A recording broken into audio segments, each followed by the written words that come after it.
Untamed is going to be untamed. It's going to be a little crazy. I want to talk to my people. I want to talk to my brothers and sisters.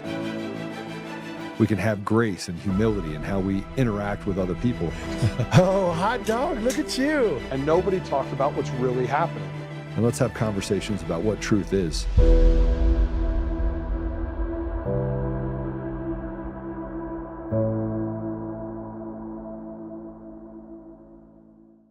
The new law is aimed at stopping investigations into possible election fraud. How corrupt are we going to allow a governor and a legislature to be that they are now passing laws to stop people from finding fraud, to stop people from investigating election fraud? This is the most crazy thing I have ever seen. And a new California election law focused on ballot security is drawing criticism from Riverside County Sheriff Chad Bianco. The White House is also responding after Governor Gavin Newsom raised concerns about possible election interference. Riverside County Sheriff Chad Bianco and the White House are responding after California Governor Gavin Newsom signed a new election bill into law ahead of the state's June primary. Senate Bill 73 strengthens protections over ballot custody, restricts access to voter rolls and election equipment without a court order, and increases penalties for unlawfully removing ballots from election officials. It goes in effect immediately upon my signature, number one. So in many ways, it addresses some of the anxieties around next Tuesday's election. The bill follows a months-long dispute involving Bianco, who seized more than 650,000 ballots during a 2025 special election while investigating alleged vote count discrepancies in Riverside County. California Supreme Court later ordered him to halt the investigation. Bianco, who was also a candidate in the California governor's race, told Fox News the new law is aimed at stopping investigations into possible election fraud. How corrupt are we going to allow a governor and a legislature to be that they are now passing laws to stop people from finding fraud, to stop people from investigating election fraud? This is the most crazy thing I have ever seen. Bianco also questioned what he described as a discrepancy between ballots submitted and votes counted. He says his department investigated allegations that in the 2025 special election in the county, more than 611,000 ballots were submitted, but nearly 658,000 votes were counted. Why would he not want those ballots counted? Why would not any rational person want those ballots counted to make sure that there is no election fraud? Because that's a major discrepancy. 46,000 votes discrepancy is massive. Meanwhile, the White House rejected suggestions from Newsom and California Democrats that the Trump administration could interfere with elections. A White House spokesperson said President Trump supports fair election administration and denied allegations involving voter intimidation or ballot interference. According to the new California law, which is effective immediately, violators could face a $1,000 fine and up to 3 years in prison for knowingly taking custody of ballots or election materials without authorization.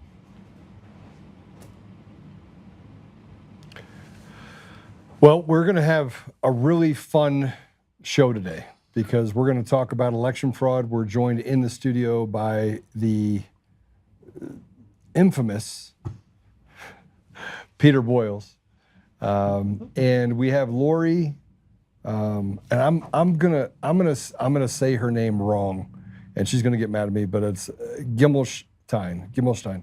She's with the Colorado Parent Advocacy Network. Lori has been a longtime defender of children, so she's going to be on as well. I really want to talk to her about what's happening, the things that are happening on the ballot. They're going to be on the ballot in November that they're 80-20. issues. These are issues about children. But before I bring Lori on, I want to, first of all, Peter, welcome to the show. You get to hang out with Lori too, which is going to be great. For those that don't know, Peter Boyles doesn't need an introduction. He's been in broadcast radio for 300 years. I was a board op for Marconi. Yeah. I cleaned his calls up for him and put him on the air. But he is an icon in the broadcast media world in Colorado, and we've got some interesting things we want to talk about. I asked him to come in because we're going to talk about reconciliation and some of the things of having differences of opinion and how that can lead to friendships that, frankly, I think will be forged for the rest of our lives. But when we talk about what just happened on election fraud, and this is, by the way, one of the things that came between me and Peter back in 2020 was, hey, show us the evidence, show us the evidence, show us the evidence. But when you pass laws that take away the ability for the average person to hold people in positions of power and trust accountable, you only do that if you're doing it in order to crush the ability to have free and fair elections. It goes against, it's antithetical to having someone have the ability to look under the hood for voter rolls. Now, the problem with this is we have this thing called HAVA. So you can't have a law in a state, California, Colorado, it doesn't matter where it is, where they don't get access to voter roll information that would lead back to an investigation on federal elections.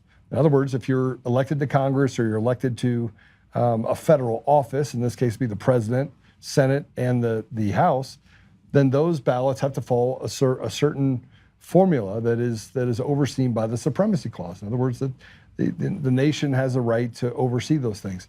It also has a right to make sure that it regulates things related to free speech and the Second Amendment, the right to bear arms. And yet these states have consistently used stolen elections in order to put themselves in a position where they can steal tax dollars, they can change laws, regulations, and really become an oppressive force on the people, not just in Colorado again, but across the country. And we've seen that it's all started with mail-in ballots and machines and things that have really hurt our effect. And it'll be really interesting to see what happens with the 3 initiatives in November, although I'm under good authority that President Trump is going to be pulling the trigger to make sure that mail-in ballots are not used in our elections in any state around the country by the November election. So what they do is, this in essence is what the cartels do. And, I think we have to get to a place where we start, as American people, standing up, not Democrats, Republicans, or independents, but let's stand on the side of what's right and walk away from team evil. What's going on in California has been happening for a long time. Same with Colorado, same with Washington, Oregon, Nevada, Virginia. We saw that we elected a CIA analyst as the governor over a activist and someone that's been working in politics, a black Republican in Virginia, and swiftly came in, turned things around, and again, another contested election where it was 51 to 49, 50.5 to 49.5. And that's just not what our country is built on. Our country is not a 50-50 country. So kind of let's talk about this second issue. Did you guys fall asleep in there? All right, well, do you want to move it up so I can see the cut too? There you go. Here, I want to play this. This is President Trump, and this just talks about what is going on. And this is going to affect Lori, by the way. They have 3 initiatives they got on the ballot. And if you have these stolen elections and you have the ability for them to hurt children, to cut off body parts and do harm, and it's not even a partisan issue. It's simply leave the kids alone, period. And don't promote and or protect pedophiles. It's pretty simple. But I want you to see this. It seems to me that Trump is the only one that's standing up and standing between us and these fraudulent elections. Go ahead and play it. I gotta be honest, it seems to me that he's the only one standing between us and the complete loss of free and fair elections. I used to think that Trump was insane for suggesting that the 2020 election was stolen, and now I'm actually not so sure. Because these animals in California are not just changing election law, they're changing what elections actually are. And California is not the end of this story, it's the blueprint. And here's the thing. Everything we just walked through, that's the surface. That's the part that's documented, that's litigated, that's on the record and already legal.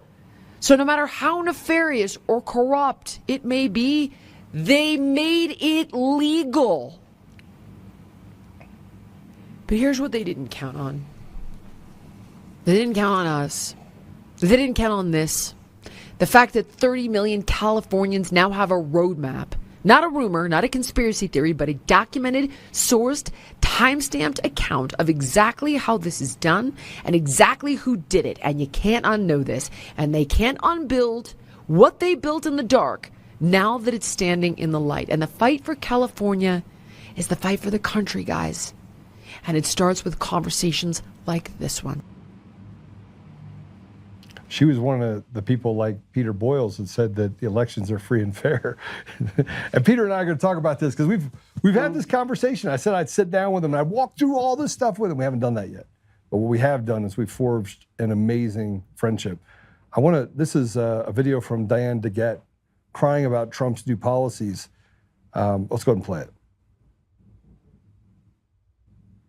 Donald Trump is telling states they have to turn over your personal information.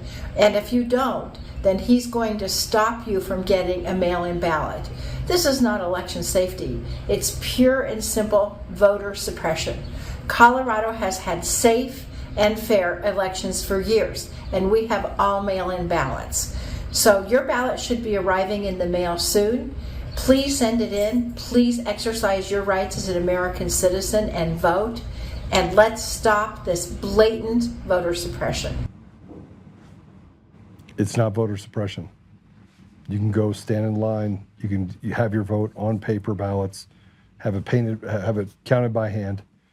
The fact that they're actually using this retarded statement to say that you can't have free and fair elections when it's transparent to the American people is fraudulent on its face. And what's more important is that we have selections that happen across the entire country, and it's affected every aspect of our lives because the governor in Colorado specifically appoints the judiciary. And these guys are letting people out 20, 30, 40, 50 times while putting people like Tina Peters in jail for 9.5 years. Let that sink in. And let it sink in more that there were 4 adequate reports that were written by experts on what happened in Mesa County related to the machines and the mail-in ballots specifically, and the fraudulent trusted build that they were going to put on the machines. They had it. They had it all. And they walked past that in order to convict her, not for anything related to elections, but for saying you used someone else's ID in order to actually get access to that machines. And I know you were running an investigation, but you should have done it by having just someone that was the actual person with the ID. She didn't even have, frankly, she didn't even have to have someone with an ID do it. She just has to say, hey, listen, I need this company to do it. And I'll just tell you what's happening if you just want to look at how bad it is and how it degrades. You can look no further than what's happening for someone that's standing in front of an abortion mill. In other words, just standing there and speaking outside an abortion clinic about the fact that people have options. Go ahead and play it. What do you need my information for? It's going to be a disorderly conduct MCC violation, okay? For what? Okay, for what you just said out here in front of the store. What you just said out here in front of the store. For what I said? Mm-hmm. So I didn't approach anybody. Okay, I'm not going to go back and forth about all that. Wait, you're giving me a ticket for what I said. It's for disorderly conduct. For my words. So not for approaching, for my words. Again, like I said, we can go over that in court if you want. I'm going to issue it out. I was standing right here when it was. But you're giving me a ticket for words. Okay, yeah. So there's no free speech and they can act and do what they want. This is what happens when you have a lawless society that doles out punishment. Not prosecution, but persecution. Where they're above the law. He just said, yeah, I'm going to write you a ticket for disorderly conduct because I didn't like what you said. This is America, by the way. This isn't in England or one of these other places where mean words can land you in jail for 3 or 4 years.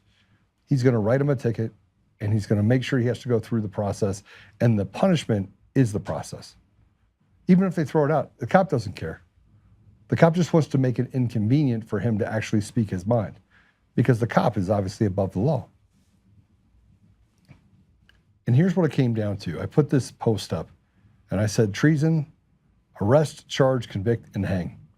And it's directly related to what Diane DeGette said. And look, everyone gets mad at me for saying the truth. They get mad at me and they want to paint this picture. Joe's this, Joe's an anti-Semite, Joe's a racist. And none of that stuff ever sticks because it's not true. Then they find out about my history and they're like, oh, maybe we should probably be quiet about that.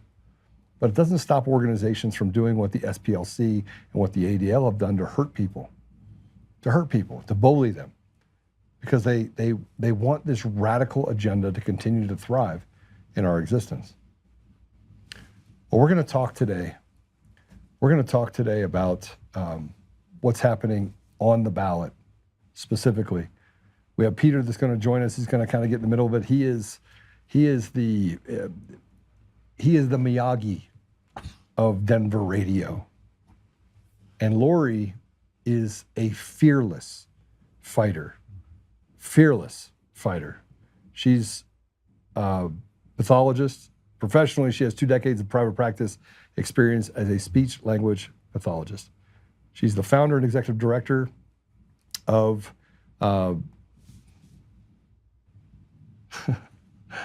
Colorado Parental Advocacy Network. Sorry, I don't know what's happening in there. Damon, are you okay, brother? Okay. She advocates that parents should remain in the primary authority in the children's lives, and she's had an immense amount of success. And to say that she is at the tip of the spear would be an understatement.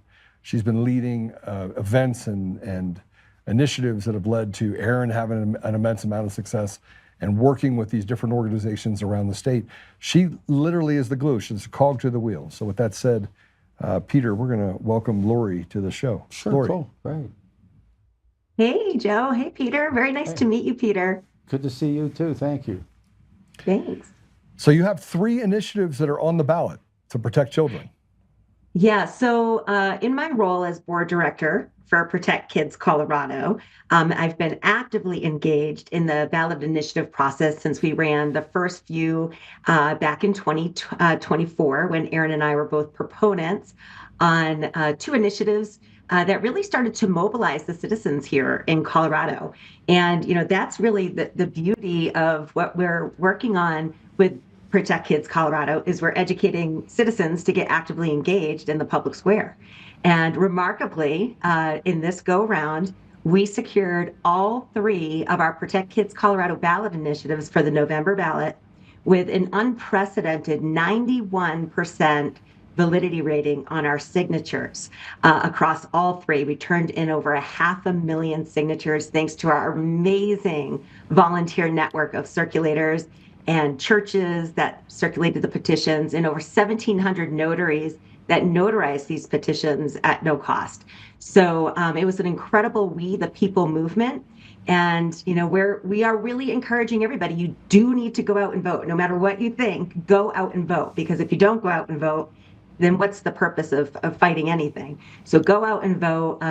But we're super excited. And I'd love to also talk with you a little bit from a personal perspective in my role as former election commissioner in the city of Aurora. My term just ended in December after a 4-year term, and just kind of telling you a little bit of my story with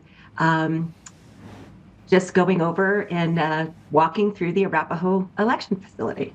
And then, of course, we want to talk about all the great stuff that's happening with the Colorado Parent Advocacy Network, all of our legal actions that we facilitated, and most recently announced this week, the U.S. Department of Education Office of Civil Rights has announced they're formally investigating our 2 Title VI complaints against the Cherry Creek School District for racial discrimination. So I want to play that because we have a video. This is CBS News, has a report on this Department of Education for the Cherry Creek School District. So I want to play it. It is 3 minutes, but I think that sets the stage for us. Peter, this is something you've been. Yeah, I know about it. When you talk about children, you've talked about this on your show many times. But I want to play this if we can. Let's go ahead and play the video. The Trump administration just opening an investigation into Cherry Creek schools over a, quote, wide range of racial discrimination. This is now the 3rd federal civil rights probe into a Denver metro school district in President Trump's 2nd term.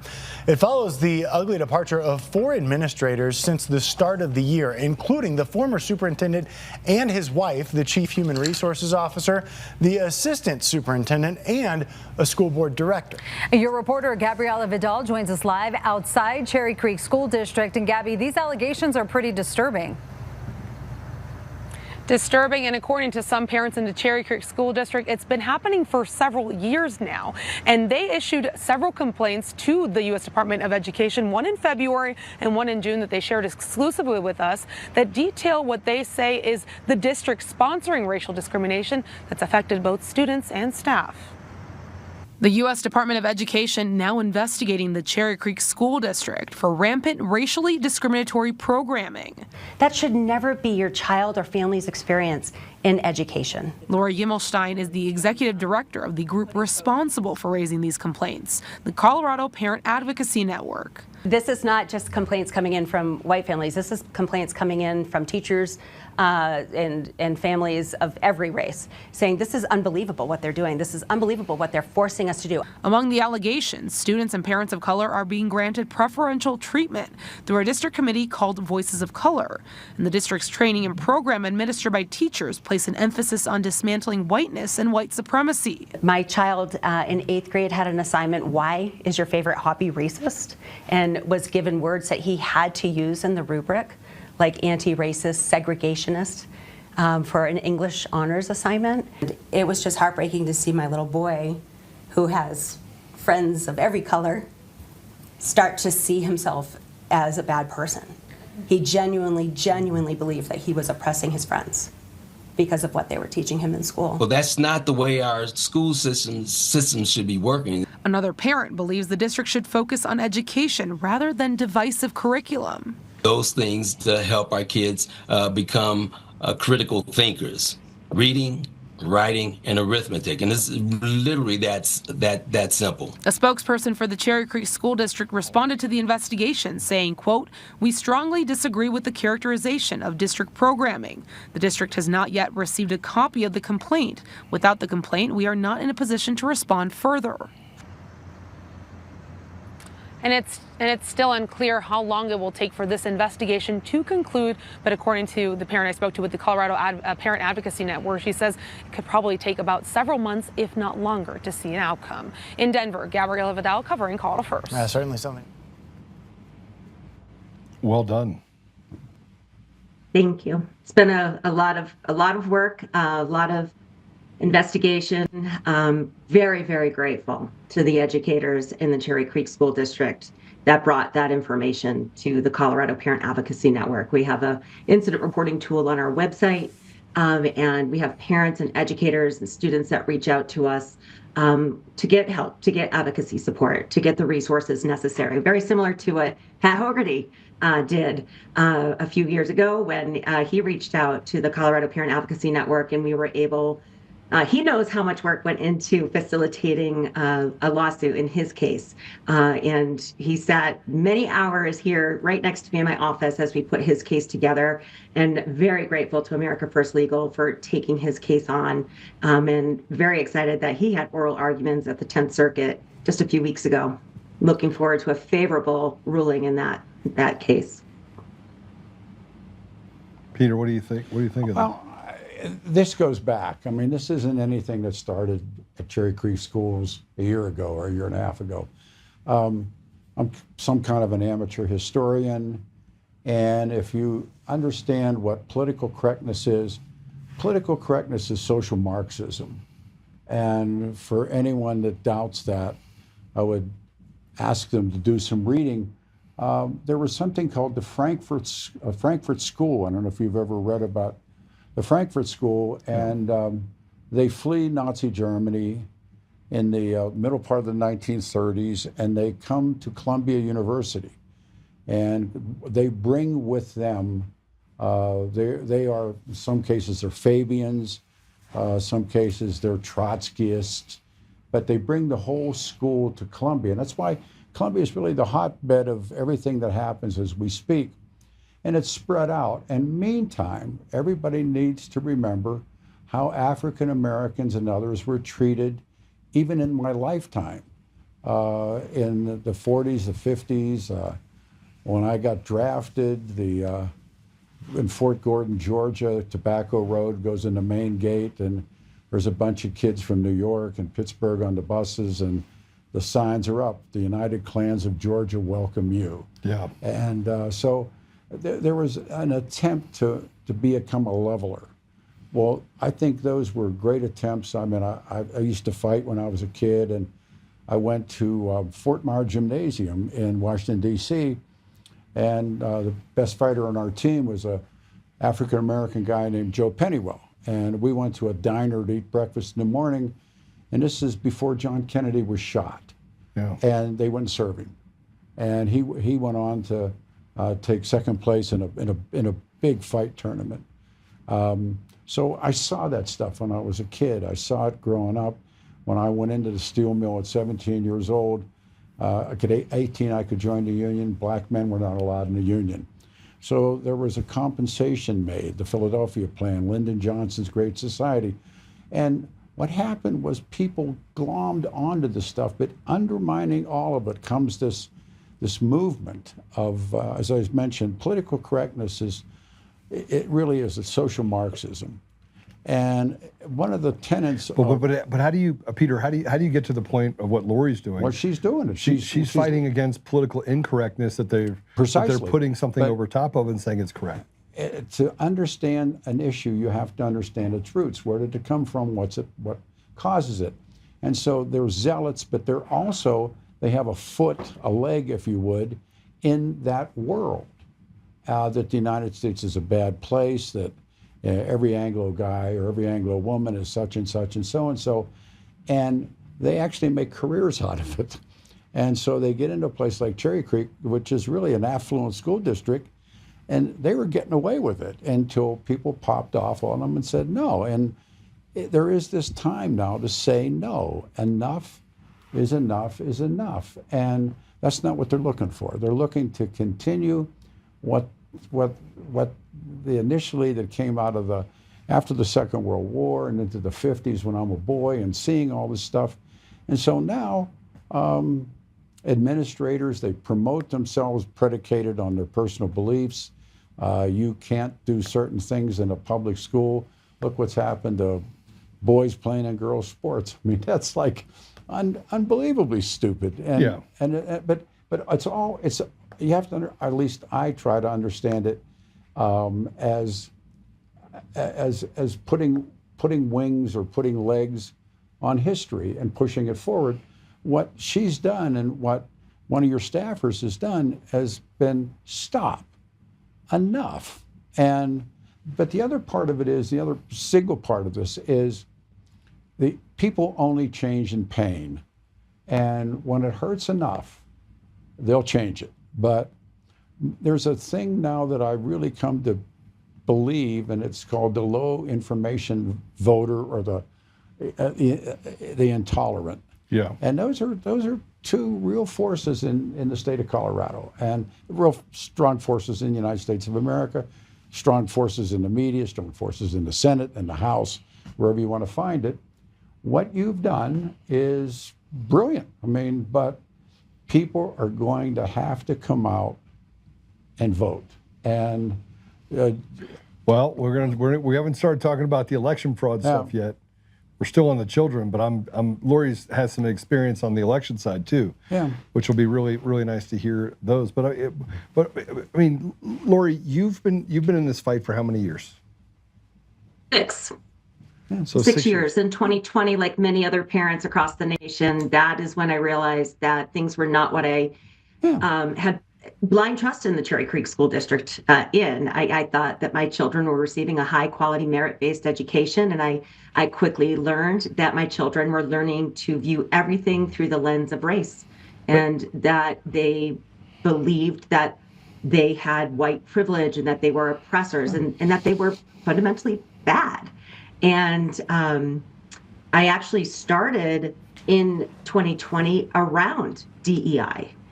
We came in, we learned actually about this very curriculum that we filed a complaint with the Department of Education Office of Civil Rights. And in the Biden administration, they weren't sympathetic to the fact that Title VI should apply to all Americans. And now, thankfully, we have an administration that believes that Title VI applies to all Americans, and that our children should not be forced to view themselves based on immutable characteristics like race or gender. And remember where all of this is learned. When the Bolsheviks take over Russia, Soviet Union, Lenin's wife's name was Kapushka. And all she asked for was, give me the education. Give me the education process. The Führer knew it. The Japanese Shinto priests and generals knew it. You give me this kid when he's little, I'll give him back to you. And you're smiling because you know where I'm going with this. You give me this kid and I'll give him back to you. But he's mine. He'll be mine. He will always be mine. The church does it. It's done lots and lots of places. They know if they can get your kid and get your kids thinking, quote, right, they'll give you back your kid. Your kid will graduate from the 12th grade and by the 6th grade hates himself or hates the system. That's the target. It isn't so much Muffy and Buffy that go to Cherry Creek. It's what's the end game. And now some of these people are just what Lenin called useful idiots. They're not smart enough to know what game they're playing. There's a lot of people doing this on purpose. Of course. And I'm not even sure they believe it so much as they believe in the idea that they can capture the mind of young people. Absolutely, and there's a payoff. I mean, this is so layered that the way I see the world, this isn't something that somebody that has an undergrad education from CSU really and is teaching English or social science really understands what they're doing, and when they do understand, it may be too late. That's my long-term view of this, but it's been done before, and with great success. I may say to you this isn't Mao's China is another great example. When there's a couple of great books, one called Fan Chen, which means turn around in Chinese. There's Red Star Over China, there's all those books. When they went into those villages, and those kids were illiterates. I mean, under Chiang and in the Second World War, they found, 12, 13, 14-year-old kids couldn't read or write. And the system went to work. And today, actually, you look at the Chinese and you think they're a very powerful nation in the world today. But they did it there was an indoctrination that came with it. It's very frightening, it's very complex, but it's historically accurate. And you're doing the good work. I mean, but it's going to take a whole bunch of people that don't think that Muffy and Buffy are getting a bad deal in Cherry Creek to join ranks. Well, so Lori, I have to ask you this question. And 2020, I got involved in things. I mean, before that, I was like, politics could eat itself. I wouldn't care. Right? I think that most people just wanted to life, liberty, pursuit of happiness. Just leave me alone. Right? We want our kids to grow up. We want them to have better than we had it. But 2020, it didn't just wake us up. I assume it shook you. I assume it was literally shock. Right? Because we never actually figured out how long they've been doing this. Right? We just know that. I mean, it's been a very long game, and it's definitely not a novel experience, what's happening here in the West. And all of these strategies that they're deploying, that we're filing Title VI complaints and Title IX complaints, they're all strategies to do one thing, and that is to dismantle the American idea. And so we recognize and understand that. I don't know if everybody recognizes and understands it, but we do have an attack on our American values and our freedom and the values that we hold dear. And what they are doing by capturing the youth and focusing, getting children to see themselves not as individuals with character and merit, but as they're only seeing themselves through their identity. And there's so much identity curriculum brought into the school district that you have to recognize and understand that it's surrounding them all day long. And when you think, why do we have such high levels of extreme mental illness in our youth today? And I would argue it is the direct result of this type of instruction.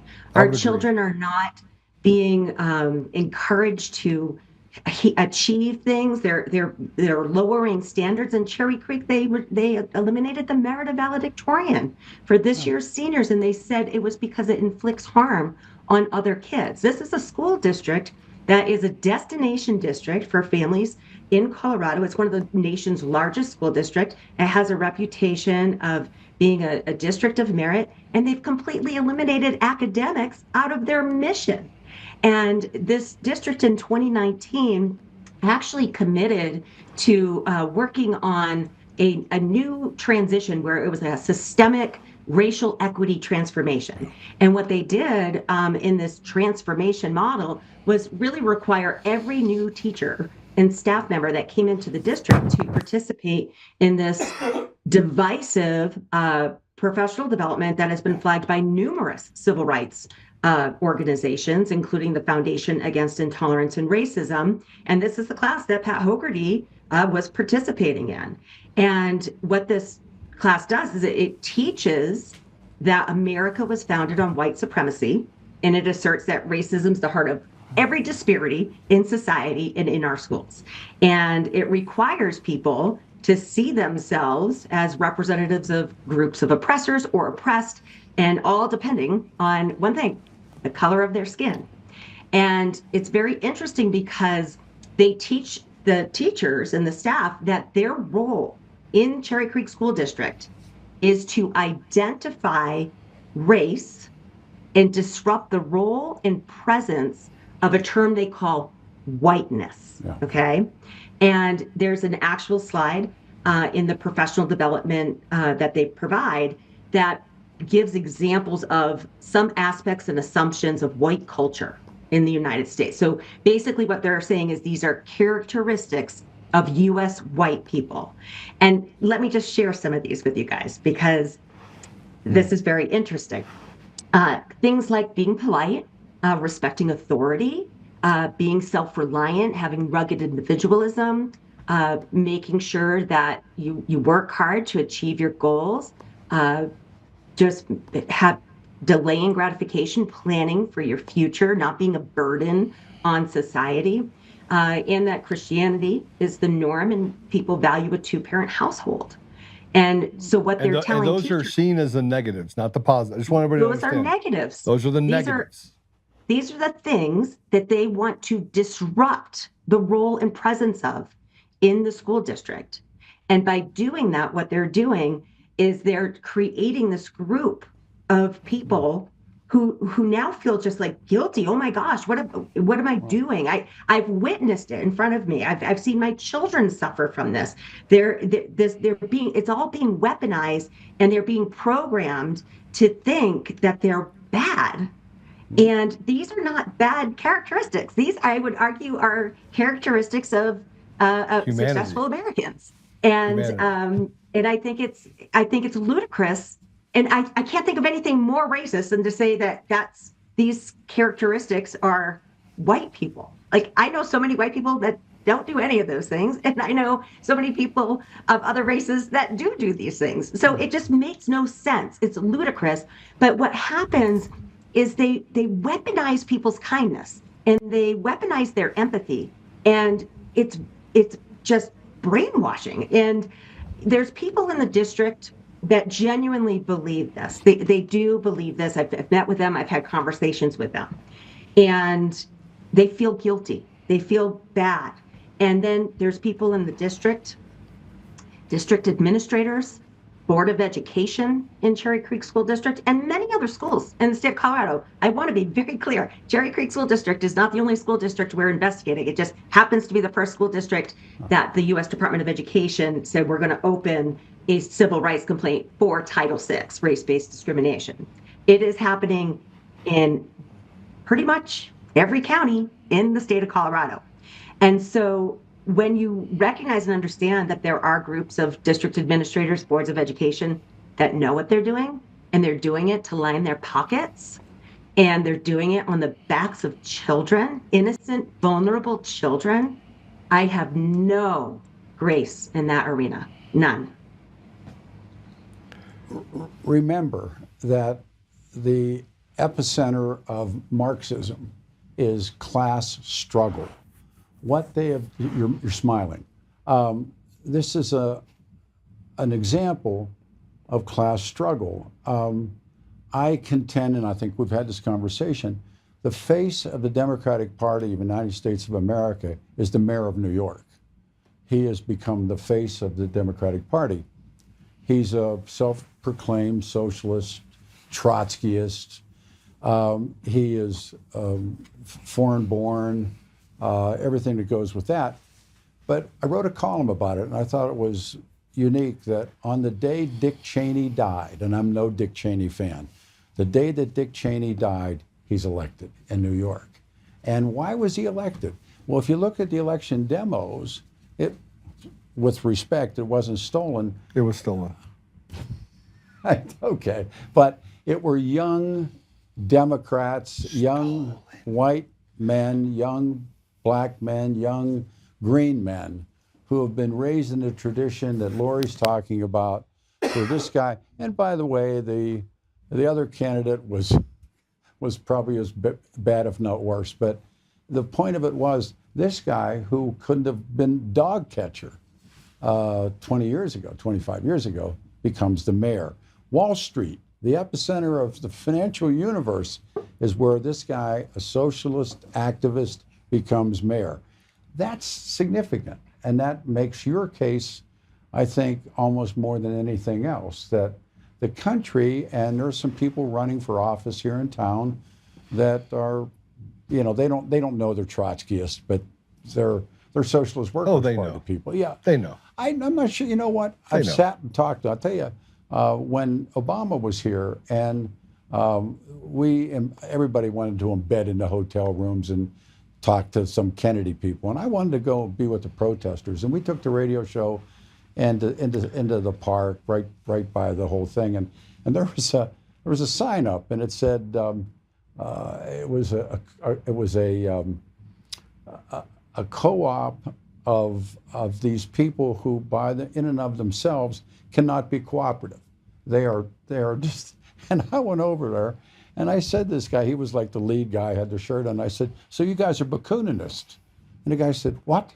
And I said, the father of your movement, Bakunin. And he went, who was Bakunin? And they had a co-op of anarchists. Anarchists can't be they just can't be, and they're anarchists, for Christ's sake. These people are in a co-op, and that's when I decided all they're doing, these people, not the masterminds, but these people, they're waving a flag and they're getting chesty about it. But it's real damage. I mean, of course it is. We still have to count we have to count the consequences, and you could say that the elections are free and fair. I'm a system architect. I will tell you they're not free and fair, which I think, Lori, I'm going to ask your opinion on that in a minute. But at the end of the day, our job is to protect our children and give them a better life than what we had. Absolutely. And these schools they got rid of the valedictorian because it was a measurement that we could see. Like, we could see the measurement, and they're like, you know what?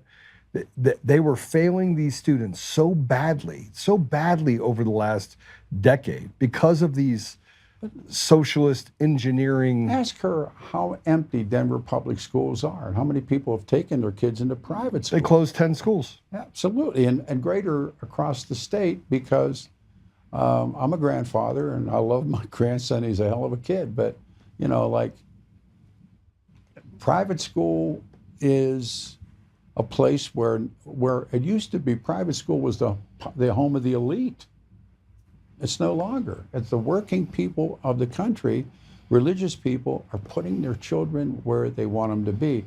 And, one of two things is going to happen. They're going to shut them out altogether, or they're going to wake up. And my best guess is they're not going to wake up. They're so ingrained. And I've been around these people. I mean, I'm around them a lot. And they're adamant. But they don't know their own history, and let me say that.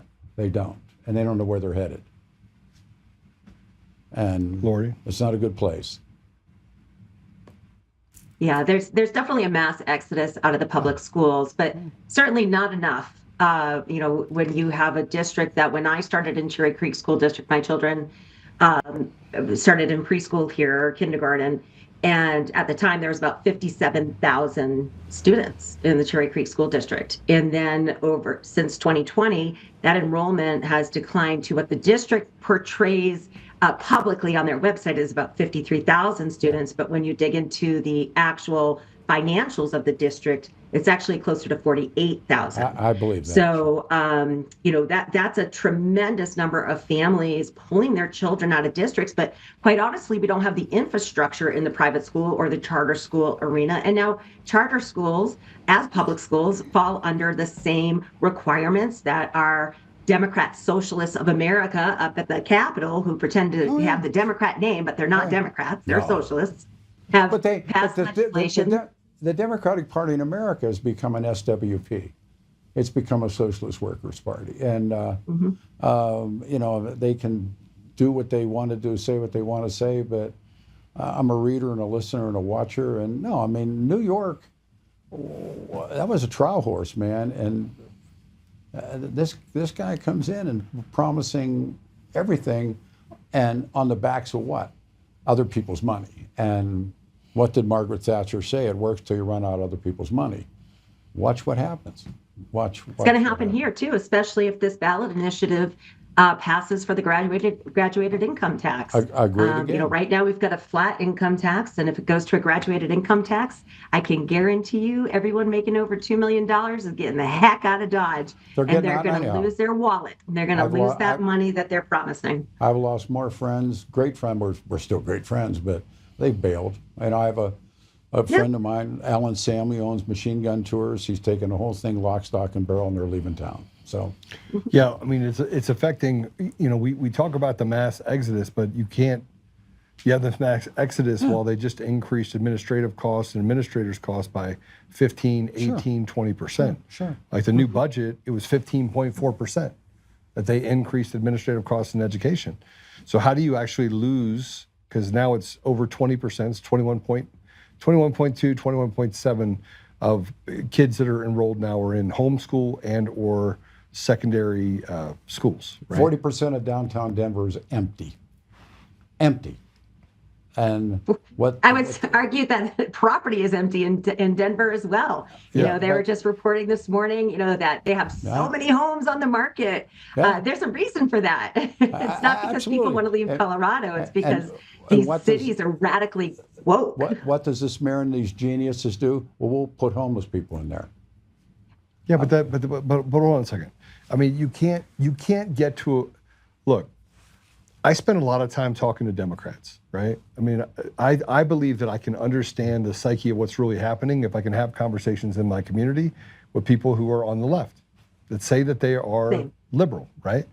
And so I don't spend my time talking to conservatives because, frankly, other than Lori and Aaron, and by the way, I just want to tell you, Patrick is probably one of my favorite people ever. Can I have your water?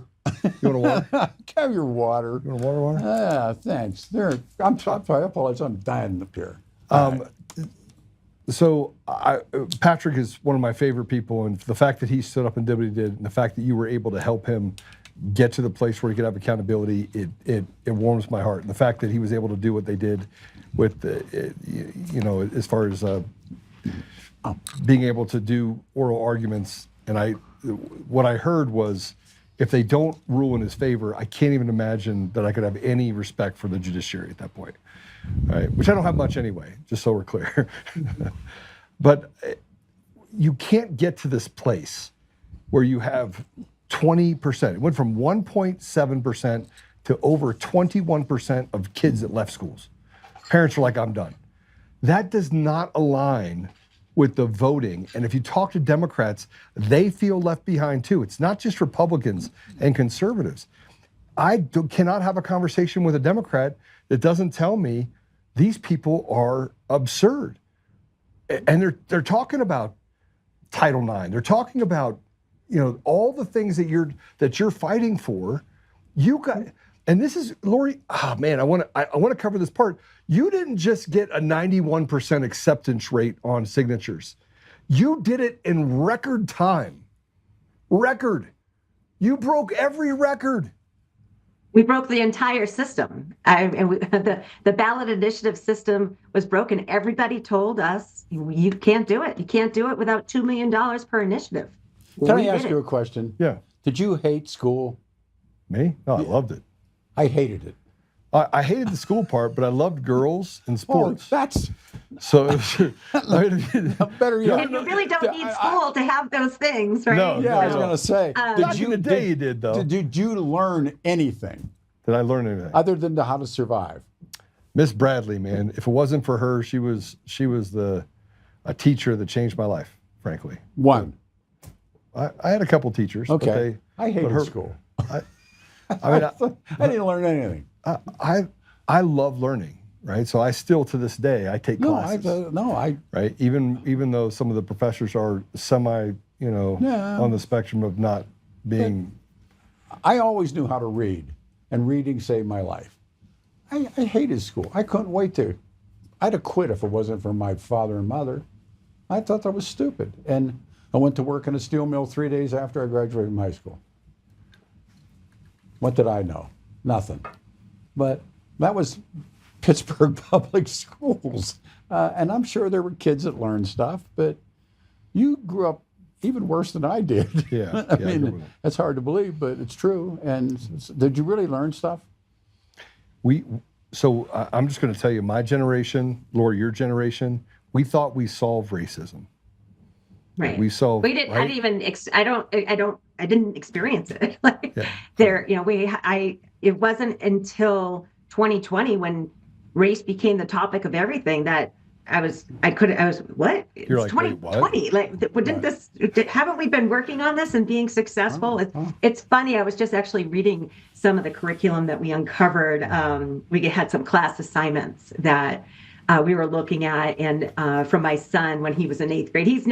He's doing great. He's a freshman at Purdue University studying electrical engineering, and he went through the International Baccalaureate program at Cherokee Trail High School, which is one of the 8 high schools in Cherry Creek. And I will give so many accolades to the teachers in the International Baccalaureate program because they're awesome, and they don't deal with this. They don't dabble in it, but it's the teachers in the general education classroom that are required to teach this. They have equity officers in every school to ensure that the teachers are doing the work of the Office of Equity, Culture, and Community Engagement, which is another crazy BS term that used to be the Office of Diversity, Equity, and Inclusion. But when that topic got too hot, they changed the name. So they rebrand everything. And when my son was in 8th grade, he had an assignment in his English Language Arts honors class, and it was the title was, Why is your favorite hobby racist? And he came home and he asked me for some help on this assignment. And I sat down at his desk and I was reading through the rubric, and he had to use terms like anti-racist, segregationist, white privilege. So they're feeding him all these labels. And so instead of asking the question, is your favorite hobby racist? They're priming him, why is your favorite hobby racist? Well, and what's a racist hobby? So it's fascinating because back in 2020, they weren't quite smart enough to lock down Google Classroom. So we were able to see all the assignments that students turned in. But what's a racist hobby? Well, let me tell you about it. Right. It's very interesting. So again, students don't think these hobbies are racist. They're doing an assignment that their teacher's telling them to do, and the teacher is framing and priming the assignment, specifically, why is your favorite hobby racist? You need to use these words, racist against people of color, to get full points, okay? So now they're going to, especially someone like my son. The grade depends on it. The grade depends. Yes, someone like my son is going to do it. And I actually said to Chris, I said, you're going to get an F on this paper before you lie. And he looked at me and he went, you don't understand, Mom. I have to think one way at home and another way at school. And I just about lost my mind. And we ended up, long story short, they were responsible to create a charitable organization that fought racism in their favorite hobby. So Chris's favorite hobby is skiing. So he was doing eliminating racism in skiing. And he had started an organization, guys, called LIFT. to fight racism in skiing and make sure people of color get to the mountains. And I just was floored.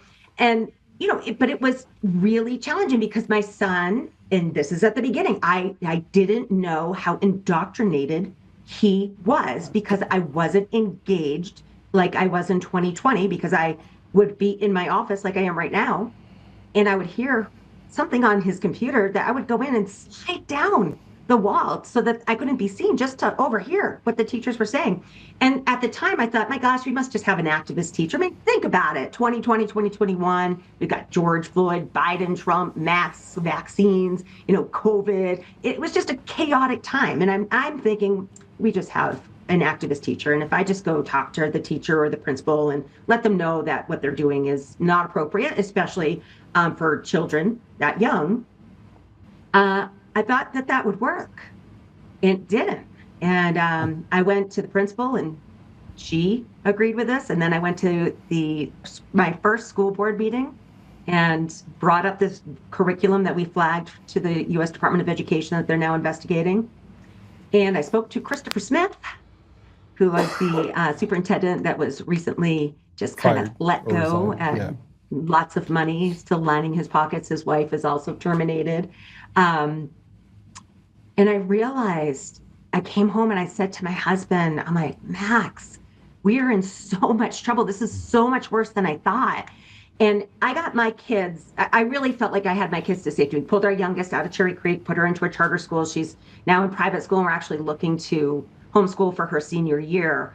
And, you know, my son was in a program where I knew the teachers, I knew they didn't believe in this, and that he was going to get a quality education. But it was a long battle to really kind of deprogram our son. Our daughter was young enough that she hadn't really started getting it. It was really that middle school year in 2021 where they just ramped up this radical, divisive ideology where they're having our children talk about their sexuality and their gender and their politics, and it's just unbelievable. But how was skiing? How was skiing racist? It isn't, Peter. No, I'm saying that. But how can they make? I mean, I know you can bend. I'm going to give you an example. All right. So I was reading through them today, and there was one. It was Running for Race. That was the title of the nonprofit organization that this student made. And, you know, this student was just doing what the student was told to do. But they were like, running has always been associated with white culture and whitewashing, and people of color are too embarrassed to run. And we need to make sure they have a safe space to run because it's inappropriate for this to be a white sport only. Has anybody ever met Usain Bolt? I was going to say. One of them was equal football. And they literally said in 1997, Black football players were not allowed to play football because of racism, and that they needed to create a safe space for Black football players. So and that's in high school, or are they in a pros or college or? It's not true. It's a lie. Peter? No. It's the lie. Yeah, I mean, want to see how the they frame it. 1997 Sports Illustrated's got like, you know, a cover of, you know, several wonderful NFL players of all different races, and there was even one on racism in knitting. So this is the problem, and I want to be really, so the problem with what they're doing is it's based on a lie. It's based on, and the human mind, when you are brainwashing someone, when you are putting stuff in their brain that's not true, it comes into conflict with itself, which is ultimately what you have to have in order to be able to get to these gender dysphorias and all the things that are happening. A regression analysis. It's not a lie. What did George Costanza say? It's not a lie, Jerry, if I believe it. It goes back to. But they didn't believe it. They just knew they had to live one way at home and one way in the world. But it becomes, guys, is this concept of my truth. My truth. Well, my truth is the best. There's only one truth. That's my favorite. My truth. I can't figure out where I am on the screen. There is one truth, and everything else is an opinion. There is no such thing as my truth. But this is what the schools are teaching our children, and they believe it, and the adults believe it. But once again, broken record. go back to the stuff I talked about earlier on, and you can see the chronicle. You can see how it advances. You can see the provenance to it. And now we're down to this. And as long as you have, remember, the centerpiece of Marxism is class struggle. And so as long as you can present that, and then you have, the true believers, and you have the, and it really does. It's got the cancer's gotten too deep. But it's not Peter, a lie. it's gotten too deep. It's not a lie. That's the point of it. It's a lie. Hope, guys. But I have hope. I've seen the culture shift in Colorado so dramatically in the last 6 years that I think the Overton window has shifted enough. This is what I think. I don't think Colorado is a blue state. It's not. I think Colorado has a radically blue legislature and radically blue boards and commissions, but we, the people, are normal. It doesn't matter if you're a Democrat, Republican, unaffiliated, atheist, Christian, Jew, whatever you want to say. If there was ever we, the people, are normal. If there was ever a time for a Republican governor, it's now. Except, where's the Republican governor candidate? Scott Bottoms. I'm really. No, he's not. I'm really focusing, and this is not from CPAN's perspective or PKC. This is my own personal Lori Gimelshteyn's opinion. I think we need to focus on winning seats in the House and in the Senate. I think that there's about 5 House district seats that are vulnerable that we can win, and I think there's about 4 Senate seats that we can win. But they're not going to get the big chair. I mean, don't. Hey, listen to me. I'm listening. I think you're wrong, but okay, keep going. All right. I'm going to give my opinion on that too. Again, I could be totally wrong. I will support whoever comes through the Republican primary. I will support them, and I will do everything in my power. Victor Marx? Yeah. I'm not saying that is the person. I'm not going to say who my person is. But at the end of the day, Michael Bennet and Phil Weiser are way worse, and we have more influence over all 3 of those Republican candidates. I'm not talking about bad or good. I'm talking about winnable. I mean, elections are won in the middle. I agree with you, Peter. I don't think it's a winnable seat. And the reason why I don't think it's a winnable seat is because Republicans don't give, and they can't fundraise. We now have, 3 Republican candidates splitting up the donor dollars. No,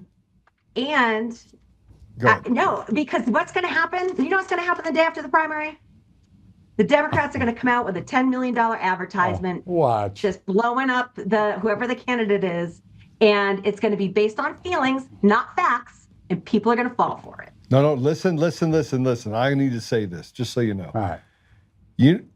I just want both of you to know, the reason why Lori is so successful is she doesn't care about the R's or the D's or the I's. She cares about the principle that she's fighting for, which is the children. We don't spend any time talking to Democrats or independents.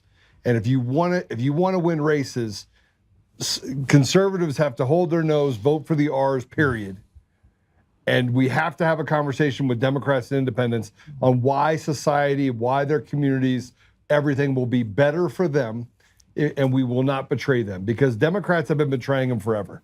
And so, and by the way, I ran for state chair. I didn't know the game. I didn't know it was won on proxies and you can hide things under the seat cover. I didn't know that game. Now I know the game.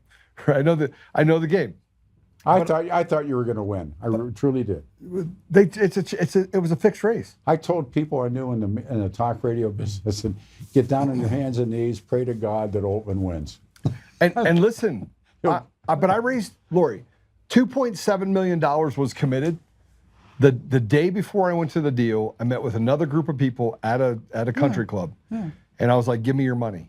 I was like, "You want to fix things? I need money. I need to raise $10 to $15 million." I still believe, and this is the problem with the Republican Party leadership. They walked past. They haven't raised $1. And I had a conversation with someone who said he's the heir apparent of the Republican Party. He's the guy. He's like the Godfather, right? And he was talking about Douglas County. He's like, Douglas County is the greatest. It's the greatest GOP in the world. Watch. I go, how much money do they have? He goes, wait, what? I was like, they got zero goose egg. Watch what happens. Nobody gives them money because they're a joke. Yep. They're a joke. But the people are not a joke. And if you can show them a path. We don't necessarily need the GOP because we're getting stuff done. And we're doing it effectively. And I think that if people want to put their money somewhere that could actually win, I think the winning strategy and why people are watching Colorado right now is because of the Protect Kids Colorado initiatives. And we did that without a single dollar.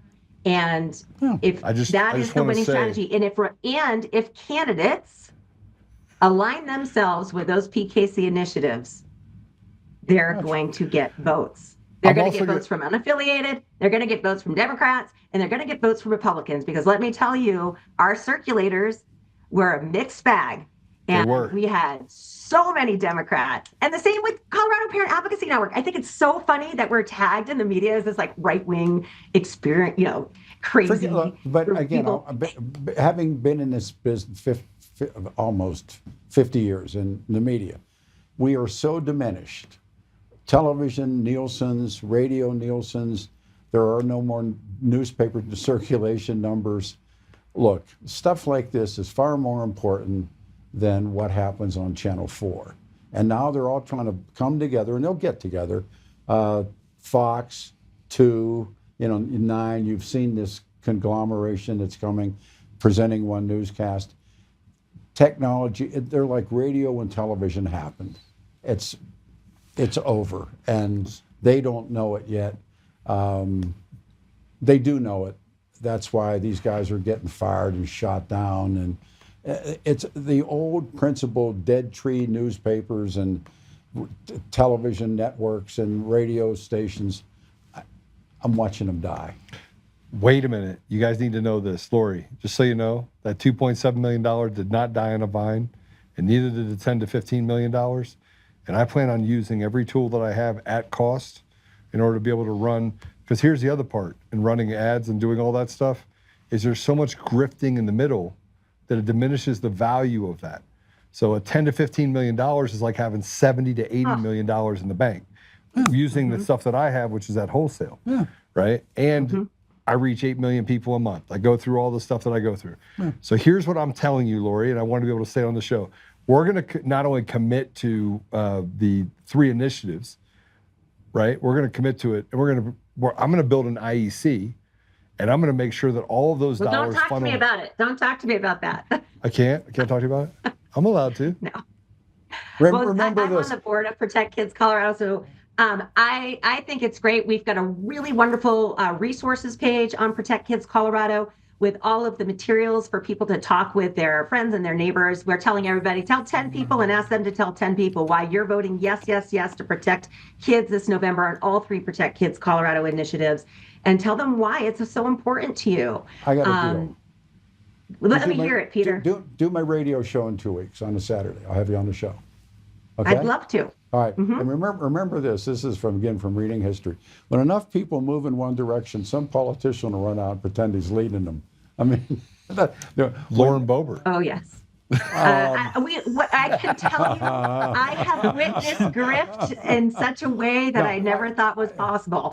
I was told, Aaron and I were told at the beginning of this ballot initiative process, first they're going to try to kill it, then they're going to try to steal it, and then they're going to try to take credit for it. Oh, yeah. And, one of the guys in the state race for chair, he's like, we went and did all this stuff. And I'm thinking to myself, I looked over at Aaron, and Aaron's like this. And actually, it wasn't Aaron. It was the people that were there that were part of Protect Kids Colorado. And they were like, that's not true. Does he have your info? Does Joe have your info that we can get the two of you on the show? Right, well, we might have to look at dates, Peter, because I'm going to be visiting my parents on that weekend of the 20th. We have time between now and then, and I get you guys in the studio. I appreciate that so much. I really appreciate the opportunity. No, you're doing the right thing. I mean, the right thing. Spike Lee said, "Do the right thing," And we're doing the right thing at PKC, and we're doing the right thing at CPAN. We have facilitated 5 legal actions in the last 24 months, including Pat's case. I'm a plaintiff along with Aaron Lee on behalf of both of our organizations, along with Dr. Travis Morrell and Do No Harm in defending it against that radical bill House Bill 251312, deceptively titled Legal Protections for Transgender Individuals, which what that bill is, slap some tape on your mouth and stop using biological pronouns and birth names, or you're going to go to prison and have to pay $5,000 every time you do that. And my speech is limited. I had to cancel our third part of our Rocky Mountain Summit on safeguarding children from gender-affirming treatment because I was too afraid that our panelists would be punished by speaking the truth. And so we're suing Phil Weiser and we're suing the Office of Civil Rights in the state of Colorado. And I'm very hopeful that we're going to have a good ruling in our favor. Of course, we're going to have to go through the district courts, really weaponized. We're going to have to be at the Court of Appeals. And hopefully you find a Saturday, and I'll have both of you in the studio, and we'll see what they say then. It's like, I love stuff like this, by the way. I mean, I live for stuff like this, so I'm your guy. We need to be very hopeful in the state of Colorado. Don't leave Colorado. No matter what you think about election integrity, get out and vote. Get out and vote. Just please vote. Just get out and vote. And don't put it in your mailbox. And I think, I'm not sure if you guys want to talk about election integrity, but no, I got my ballot. My ballot came yesterday. The primary I haven't even received a notification that my ballot has been released. I got a text that's coming. It came, and And my husband got one. I didn't get one. I'm still waiting patiently. You'll get it. I mean, but maybe this weekend I'll open it up and hold my nose and do something. But no, I mean. Well, I do know who I'm voting for, and I'm, thinking a little bit of strategy here. What can we do realistically, and who has the best way of beating. No, you're great. This is the first time I've seen you, and you're great, and you're the kind of person I like to have radio shows with, and we'll get after it. You're not me, that so you won't great, get Peter. kicked off. So he's not allowed in the building. So. I do want to also share a couple other things that CPAN has done. So we've also facilitated a lawsuit against the Brighton School District, 27J School District, with the Center for American Liberty. So that's Harmy Dillon's law firm. And we reached out to them in regards to House Bill 1039, non-legal name changes that was signed into law by Governor Polis back in 2024 that makes that process of changing your child's gender and concealing it from you legal. So we've known for years that this was happening in schools. When my daughter was in 6th grade, she came home and she shared with us that her friend Stella was now going to be River, and River was going to use he, his, him pronouns and use the boys' room. And I didn't know what she was talking about. Okay, this is 2020, before the transgender craze and explosion. And as a speech pathologist, which is my actual profession, and I oftentimes am called into classrooms to do workshops, to work with children that might have a peer that might be on the autism spectrum, to help them learn how to communicate successfully. So I kind of made this kind of just innocent comment of, wow, that's really progressive of River's parents asked the school to do a workshop. And my daughter looked right at me and she said, "Oh no, Mommy, River goes home every day as a girl. His parents have no idea." And my mind was just blown and I couldn't believe it. And then we used the power of the Colorado Open Records Act and we did all this quarrying of the school district. And we actually found email communications from district leaders, advising teachers not to, quote, out the student who is in distress about their gender. We found the actual document that they use called the Gender Support Transition Plan. That's the and model. on the very first, on the first page, it says, if the parents are not supportive, how are we going to keep it, how are we going to conceal this from them? And they don't change the child's legal name in Power School, but they have a whole separate system of documenting, information that's protected by the Family Educational Rights and Privacy Act. But this kid was not only psychosocially transitioned at school at the age of 13, name, pronoun, and facilities of the opposite sex. They gave her a chest binder, so a medical intervention to bind her perfectly healthy What has breasts. happened to River? Where is River today? Well, River would be going into senior year. Yeah. And from my understanding, River has transitioned to different things multiple times. Okay. So, but now is a cat. Is River a cat now? So, here's the thing, guys. My kid was like really terrified that she was going to wake up a boy. And we had to really spend a lot of time walking her through that couldn't happen. And, we're telling her, no, that doesn't happen, but she's watching it happen. She's watching her friends change from a girl to a boy, and in a young, vulnerable, developing mind that cognitively can't wrap their head around this. It's real. It's real. And that's why they're doing this. And they're telling children that their parents won't understand. Yeah. And, we did have oral arguments. How is this sickness, Lori? How is this sickness? How are these people that are, this is grooming, by the way. Let's call it what it is. It's grooming.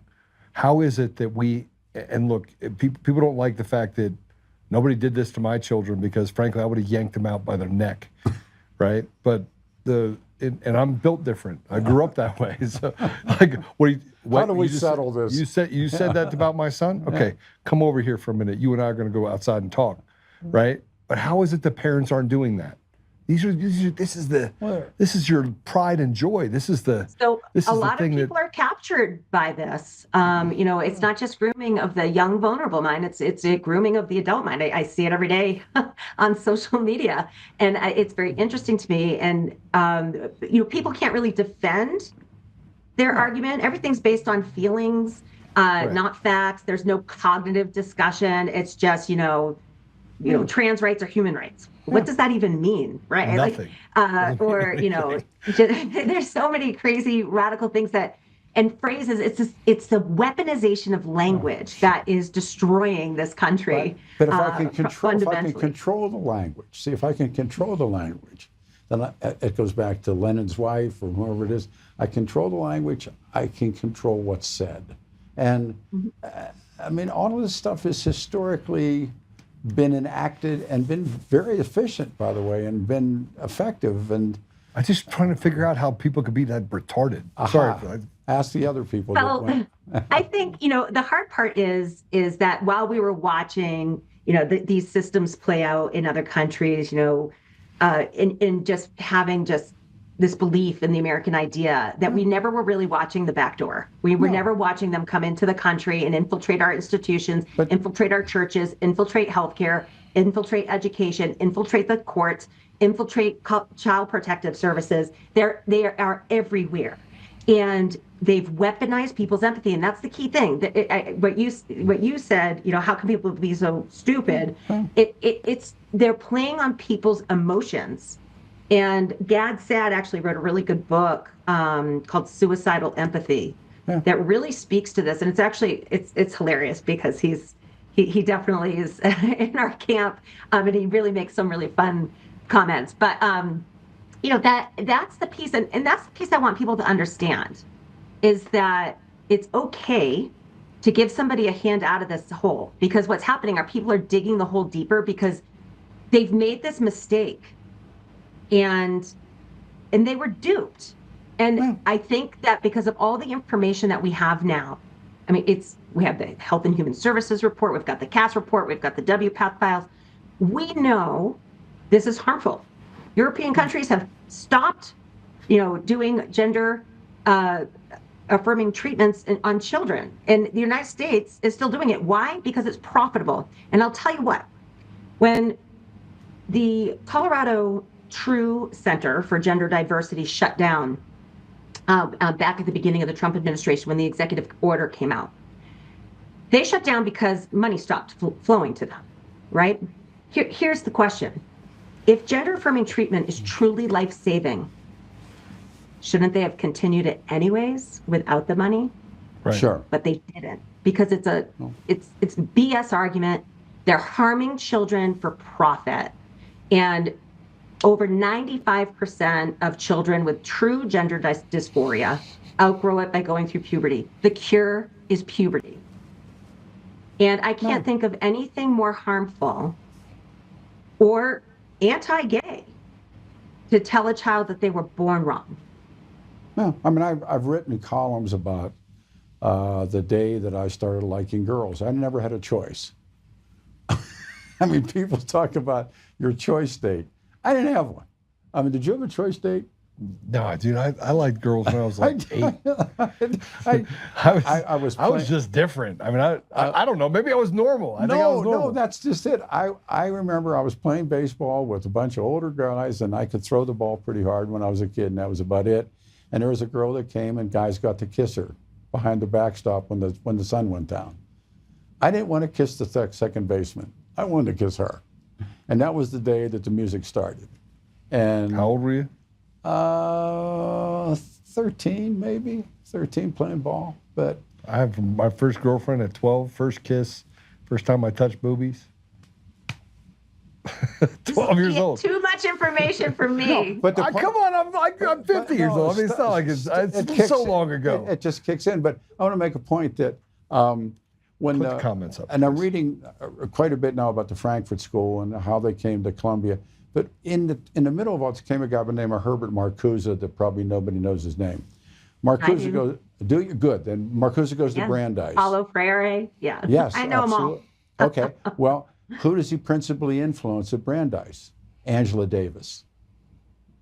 Angela Davis was principally inoculated, if that's the right word, but she's living in this world, and she is a very powerful person in the 60s and 70s.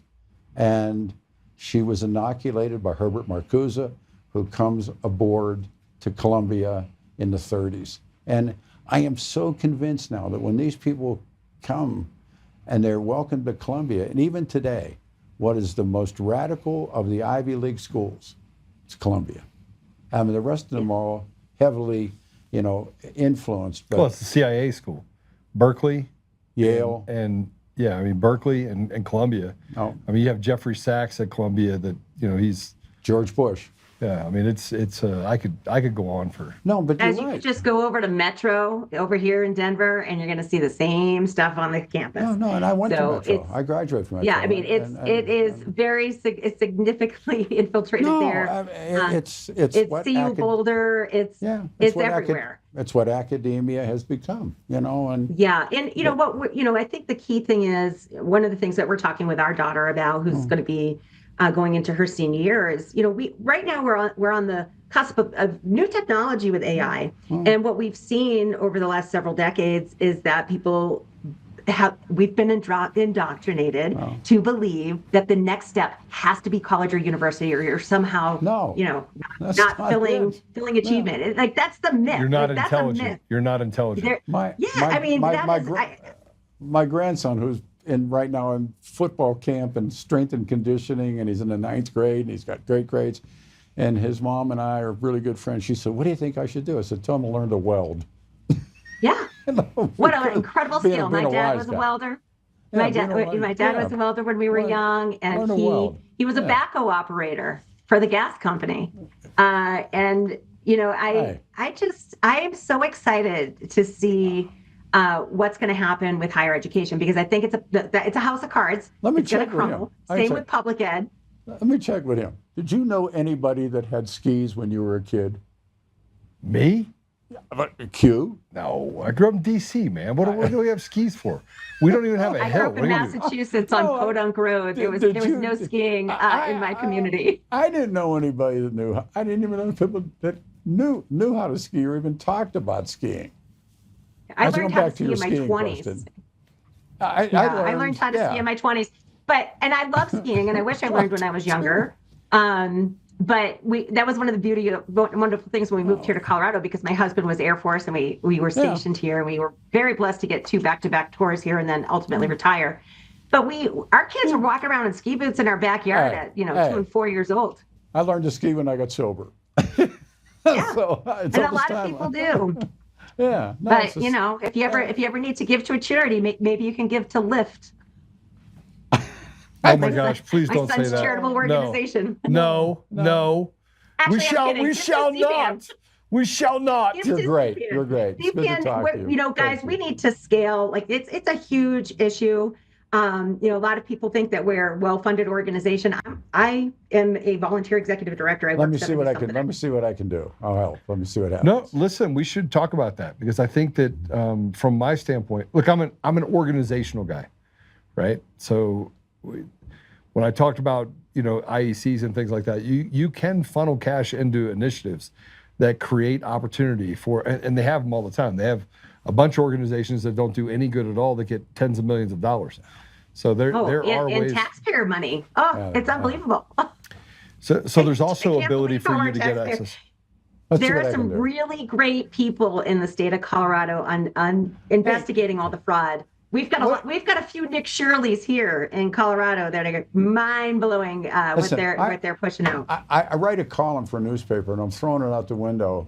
I have this column halfway written. I'm going to write about you. I'm talking about. He never writes about me. He just.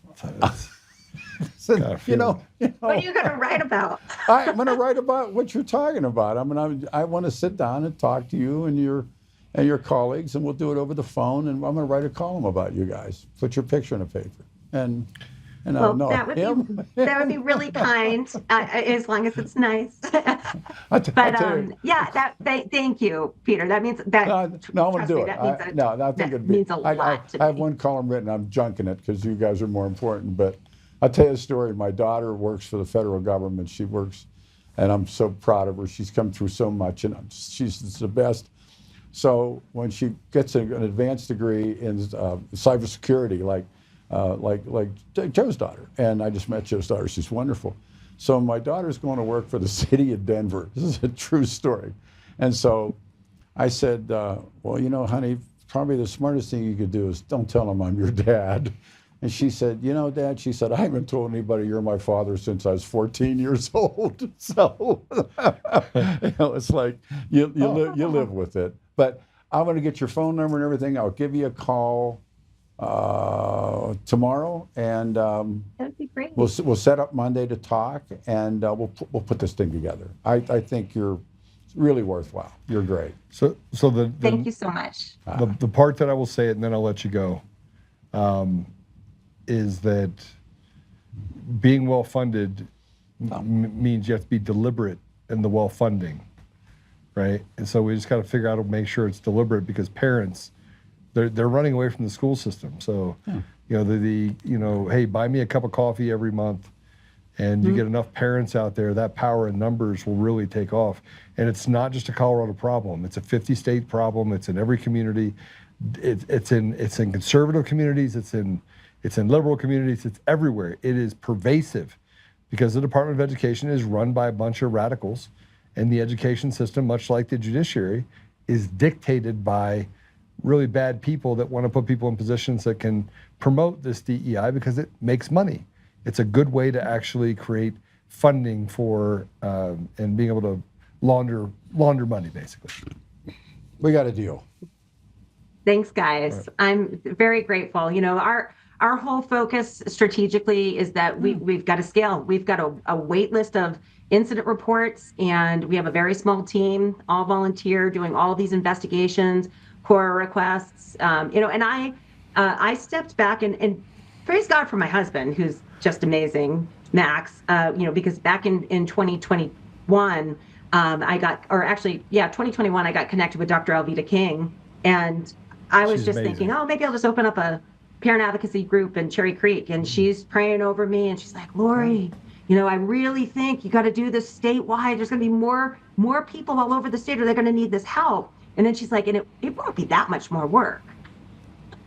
Which, I spent a lot of time in discernment about that, and got to meet some really great people, Pam Benigno over at the Independence Institute, Bill Cadman, really great mentors that really helped me connect with great people here in the state and then nationally.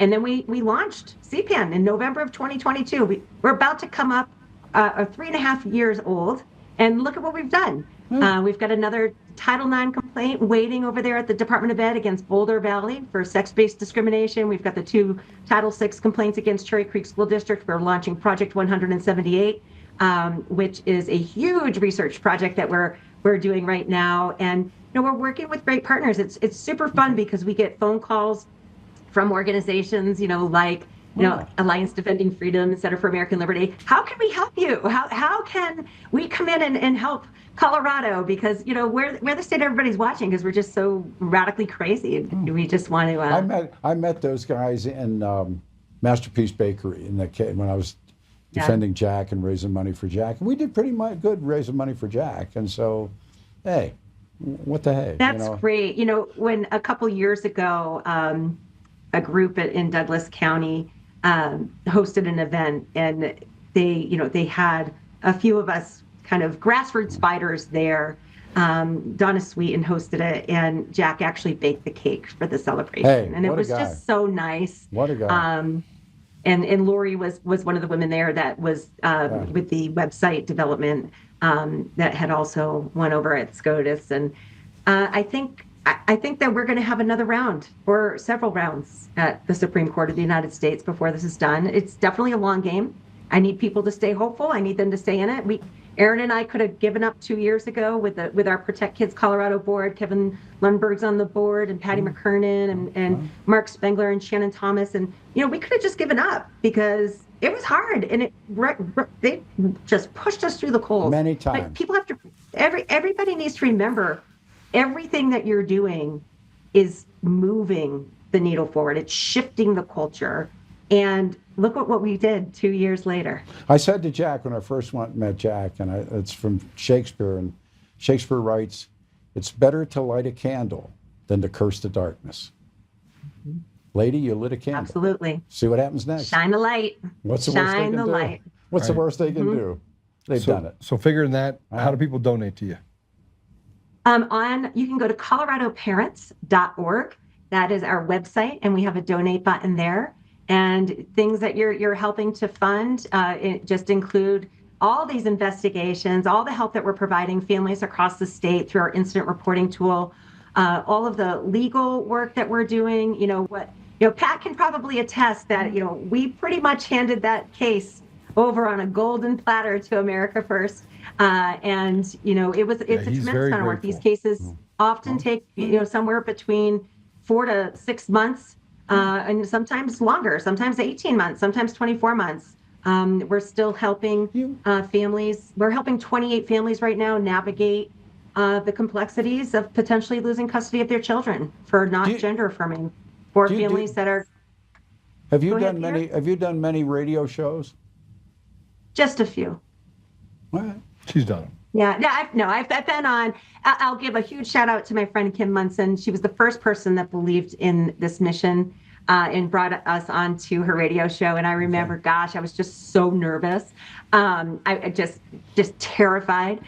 So Kim really opened the door, and we've spent time on Jimmy Segenberger's show, the Deborah Flores show, Jeff and Bill, the Ryan Schuling Live. Rich Valdez live. You got them down. Okay, well, then they come back. I mean, I know those guys. Yeah, but I haven't been on the Peter Boyles show yet. Here we go. So thank you so much. I do really appreciate the opportunity, guys, and just the candid conversation, because this is heavy stuff, and sometimes it can be parents really, have really an obligation to fund it. Well, listen, right? I'll call you in the morning. Well, thank you. I'm looking forward to it. All right. What about election integrity? Don't start. Yeah, I want to. You're killing me, Smalls. Here, this comes next. Lori, it comes next. We will have that conversation. I'm going to have you back on, but I do want to say two things before I let you go. One, thank you for helping Patrick. The guy is absolutely a saint. He's amazing. His family's amazing, and the fact that he was willing to stand kids. up. Yeah, his son is so cute. His wife is just a wonderful person, and what an incredible testament to Pat, because it takes a lot of courage to stand up and do this. But he gives courage to other teachers. He gave courage to the 12 whistleblowers that blew the whistle on Cherry Creek and blew up the district administration that's happening right now. So. Yeah, kudos to Pat. Yeah, he was the first one to dance, as I like to say it. First one to dance. Yeah, and he was the first one that was so prepared. I mean, all those wonderful pieces of evidence that he brought. So yeah, I love Pat. Yeah, well, he's listening. He can hear you. So thank you. All right, guys. Lori, God bless you. Thank you. You're the best. Thanks, lady. All right. God bless you guys. Have a great one. Bye. Good night. Bye. She's okay. She's amazing. Yeah. You just don't, you can't. So I'm on the outside looking at all this stuff and the stuff that's getting done, and I've obviously had Aaron on several times, but Lori she gets it, and she's had to put up with a lot of people. When she talked about the fact that people take credit, the hard part about other people taking credit for the work that she did is that it costs them the ability to have the funding that's necessary. So it's purposeful. It's purposeful interference with the work that Lori's done. So then people get upset. They're like, oh, well, Lori wants to control this. No, Lori wants to make sure that it's well funded, it's well documented, you have the right volunteers. She's the one that brings kind of these things together. And when she helped Patrick, she did so with zero. It was like this. Patrick's like, I need help. She's like, here's what we're going to talk to. Here's what we're going to do. Here's how we're going to handle it.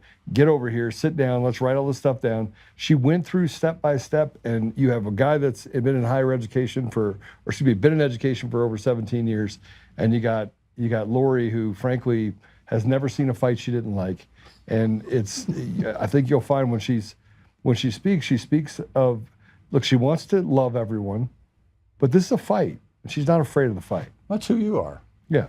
I mean, my recognized warriors. Well, my father used to say that about me and my brothers. He said, two dogs are fighting.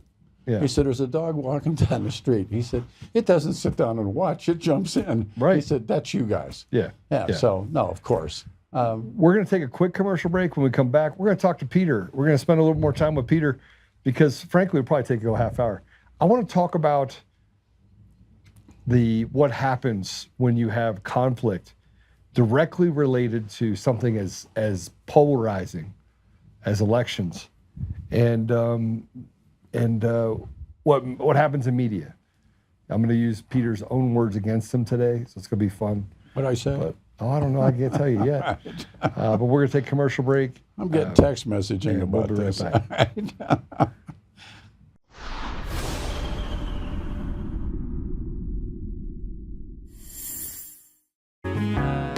Oh, hi. I almost didn't see you there. Welcome to DCF Buns, where you can find the freshest buns in town, if I do say so myself. Our master bakers teach class every week. So whether you're new to baking or trying to improve your culinary skills, we got you covered. And we can help you bake the cake of your dreams. We'll even clean your cake if you want.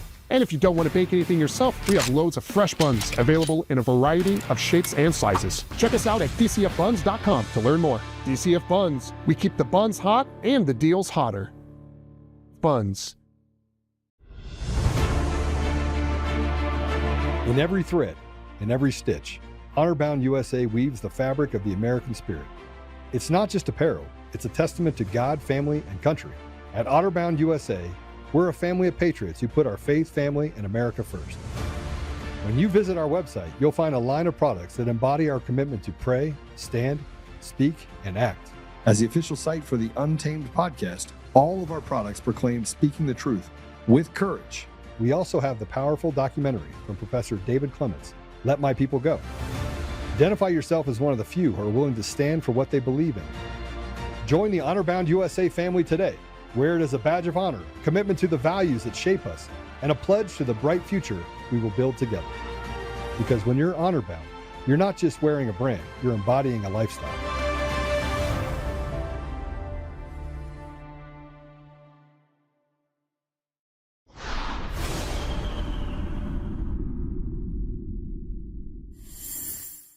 You say disparate impact is destroying America. Most people don't even know what it is. Disparate impact is the conceit that if there's a standard that blacks do more poorly at, it's discriminatory. I'll give you an example right out of the Biden administration. Maryland State Police hoping to settle a U.S. Justice Department investigation into its alleged racial discrimination by paying almost $3 million. The Maryland State Police wanted to make sure that the state troopers could read at a very basic level, because as a police officer, you're going to need to write police reports. Black applicants failed the test at higher rates than whites. The Maryland state troopers didn't intend to exclude black state troopers. Racism had nothing to do with it. It was a colorblind, neutral test of skills. But because it had a disparate impact on black applicants and disqualified more black applicants, the Biden Justice Department brought a suit against the Maryland State Police for having a discriminatory test. Hiring tests that unfairly and unlawfully excluded them from employment. This is ridiculous. Taxpayers should not be on the hook for this. It was not a racist department. Disparate impact means that an institution can be completely colorblind. It can want to have as many different races as possible. But if it has a standard that it's colorblind, meritocratic, but that blacks do poorly on, you got to throw out the standard. And it's not just sort of public service jobs like policing. Our taxpayers in New York recently paid out $2 billion in damages because the exam for licensing teachers in New York State, which I can tell you went through decades of being dumbed down to proleptically avoid disparate impact. Blacks still didn't do as well on it. Disparate impact is our greatest weapon against merit. It is the greatest weapon against excellence, and it is an abuse of the spirit of our civil rights laws, which was to say, we're going to allow everybody to reach their highest potential. We ban discrimination, but we do not ban excellence. We do not ban high expectations. We want all people to reach the same level of competence. We are going to have a single level of excellence in this society, and that is how we're going to move forward. Heather McDonald shares more uncomfortable truths about race, crime, and the difference between men and women in our full interview at johnstossel.com.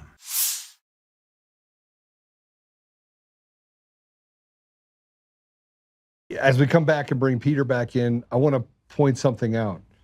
They're trying to make something academic that is not academic. She said, let's ban racism. Well, we did. It already happened. And by the way, you couldn't have gotten to the place where we got rid of segregation without white people. And you couldn't have gotten rid of slavery without white people and the blood of white people. You couldn't have done it. Let's be perfectly honest about all the things that have happened. There was a group of people, kind of like there is now, that tried to create rules, kind of like there is now, that dictated that we're gonna allow this to happen. And then there was this plight of humanity. And my generation thought we got rid of racism.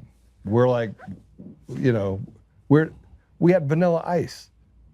We had Ice Cube. We don't own P. Diddy, just so you know, he's off the reservation. But we had it. We had Tupac. We were the generation, man. We are the generation of excellence. My generation. That's the generation that thought we got rid of racism, and then all of a sudden that came behind it were these faithless atheist pieces of garbage that want to create real problems for us in our society. And it's not a U.S. problem. You need to understand, this idea that they've created is not a U.S. problem. This playing on your emotions and your empathy and making you feel guilty, this white guilt, it's global. And it's by the same group of people that basically have tried to steal the ethos and the soul of not just the United States, but nations around the world. It's crazy. It is crazy. So we're gonna talk a little bit more about what is going on later. I'm gonna probably bring Lori back on again at some point. Yeah, so Diamond Clarity says, racism is growing because those who control the media, including social media, are pushing it at the levels TV, film, and newspapers never could. Truth. And they're doing it with lies. They're liars. And when you call them, and by the way, it's always the radical leftists. It's always the I'm gonna say it, the liberal white woman. It's like the worst. That's gotta be the most retarded, brain dead, low IQ, think they're smart individual ever. It's like role playing like Somalis. I actually think that liberal white women are just undercover albino Somali women. I do. I think that's true. Sorry, Peter. I had to bring us there. We got a bunch of Somali white women walking around. I just don't think it's that simple. I think it's incredibly complex, and it's no. Oh, come on. Nothing is that complex. It is. Most things are. Most things are infinitely more complex than. You mean like our election systems that count votes?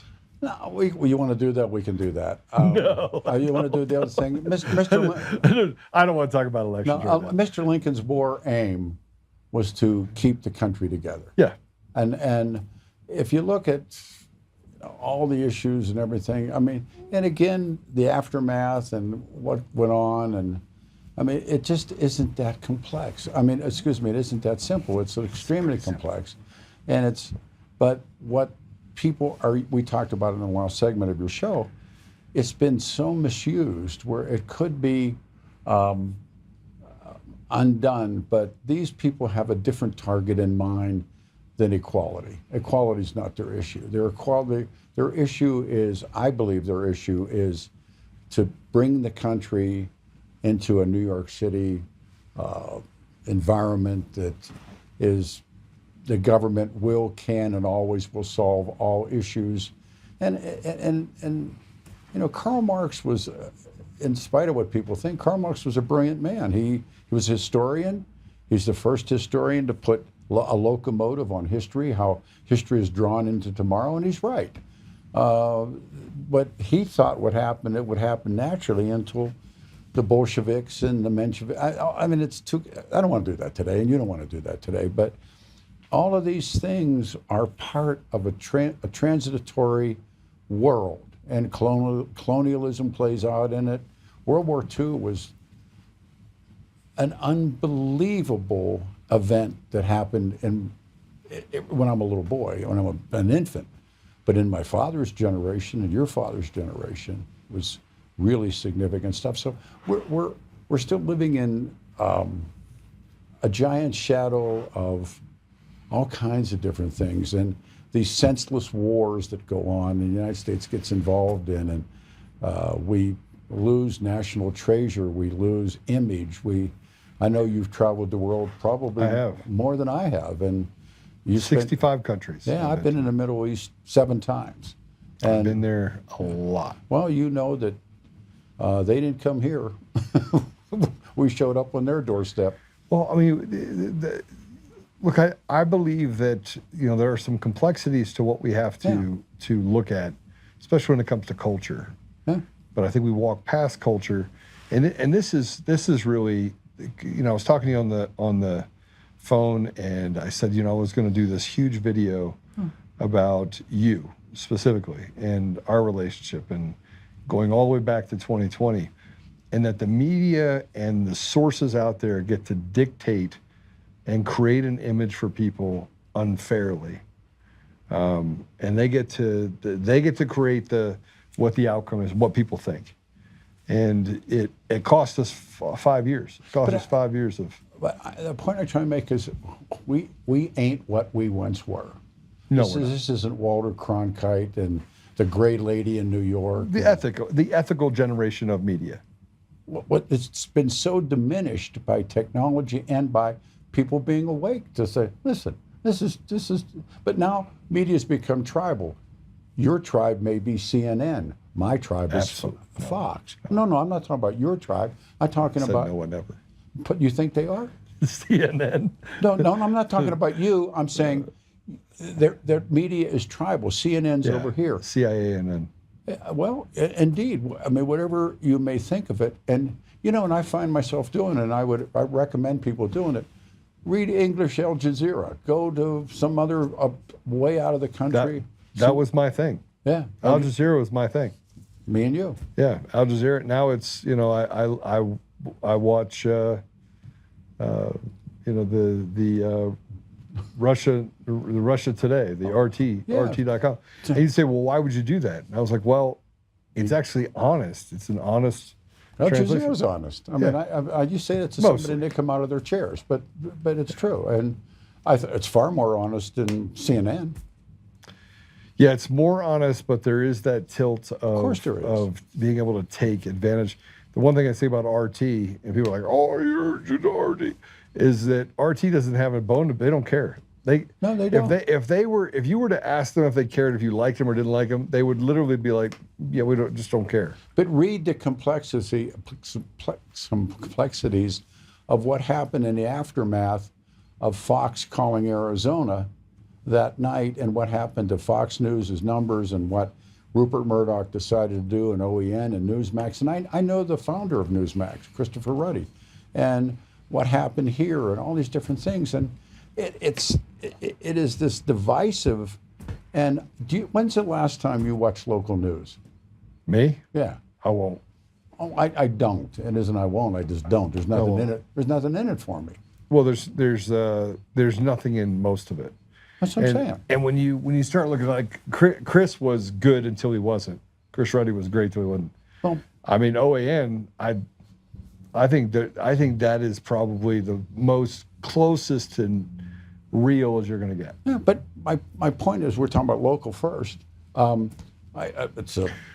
It's a story, but I had a young intern about 7 years ago, and they brought the newspapers in. I made him come in early.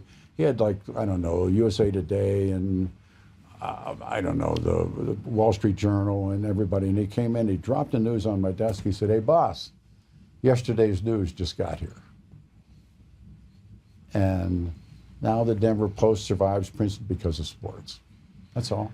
Well, I don't think, I mean, the Denver Post is a subsidized, it's not profitable. Well, they say it is, but, you know, do what you want to do. But my point is, the only reason people get it, by and large, is sports. Yeah. And they have, if you look at their news and compare it to the thickness of sports, sports is like 3 times bigger. Why? Because they're sports geeks and want to read the box scores, and they want to, in the morning coffee, read the columns, and, you know, And a good friend of mine got fired yesterday, and I found out about it. Scott Hastings got fired by the Nuggets. What? Yeah, Scotty got let go. Why? I got a phone call into him. I think the Nuggets have lost their mojo, but listen, I shouldn't be talking about sports, but they went to the second round. There's a dear friend of mine, Scott Hastings, that after all of these years got let go. It's radio. I mean, it's what it is, and so we know what we're doing. And they don't have a clue. That losing Scotty was the stupidest thing that those people could have done. Well, and you've been a part of radio since Moby Dick was a minnow. I said I used to board out Marconi. I cleared his calls. He took a call. You're on the air with Chris. I mean, I backed into the business. I never. I know guys that started out, they wanted to be disc jockeys, and they were. In high school, guys like Charlie Martin, Hal Moore. I'll give you a list of guys. My mentor is a guy named Bob Lee. He was a radio actor in Detroit in the late 40s and 50s. Knew what he wanted to do. I backed into it. I was going to Metro, the only place would let me in. And a guy that I was going to school with said, and I'm working in a warehouse, I had the GI Bill. And guy comes to me and he said, "You know, there's a job at the auto club being the writer for the traffic reporter." I said, "Really?" And I had hair down to here like everybody and John Lennon glasses and a beard. He said, "Yeah," he said, they need a guy to get there in the morning, get there in the afternoon, and write down cars, count cars." And I didn't say count cars. I came up with that. So I go in and I meet Dan Hopkins, who retired as Bill Owens' his press secretary. It's his final job. And I meet Danny, and we clicked. It's like knowing you for the first time. It's like there. And he said, "Anything you need to do is cut your hair." And he tells a different version of the story, but I took a pair of scissors and went like this and cut my hair and threw them in a trash can. He said, "Start tomorrow morning." And they had all these big balls announcer people that, you know, eastbound I-70, that guy. And I'm going, I didn't realize that there was airplanes up there. Dick Dillon flew one, Bob Martin flew one, and the guys at KOA to come up with it, they flew a twin. And they're up there, and I went, Jesus, there's airplanes up there doing traffic reports. And so Danny and I went down to a junkyard on Santa Fe. This is my evil ideas. I was out of a Mercury, push button radio out of a Mercury. I didn't know about formats, timing, but I knew, Joe, that these guys, one guy did one at 5 after, or 4 after, whatever, and I timed and put the buttons in, and I'm stealing their traffic reports.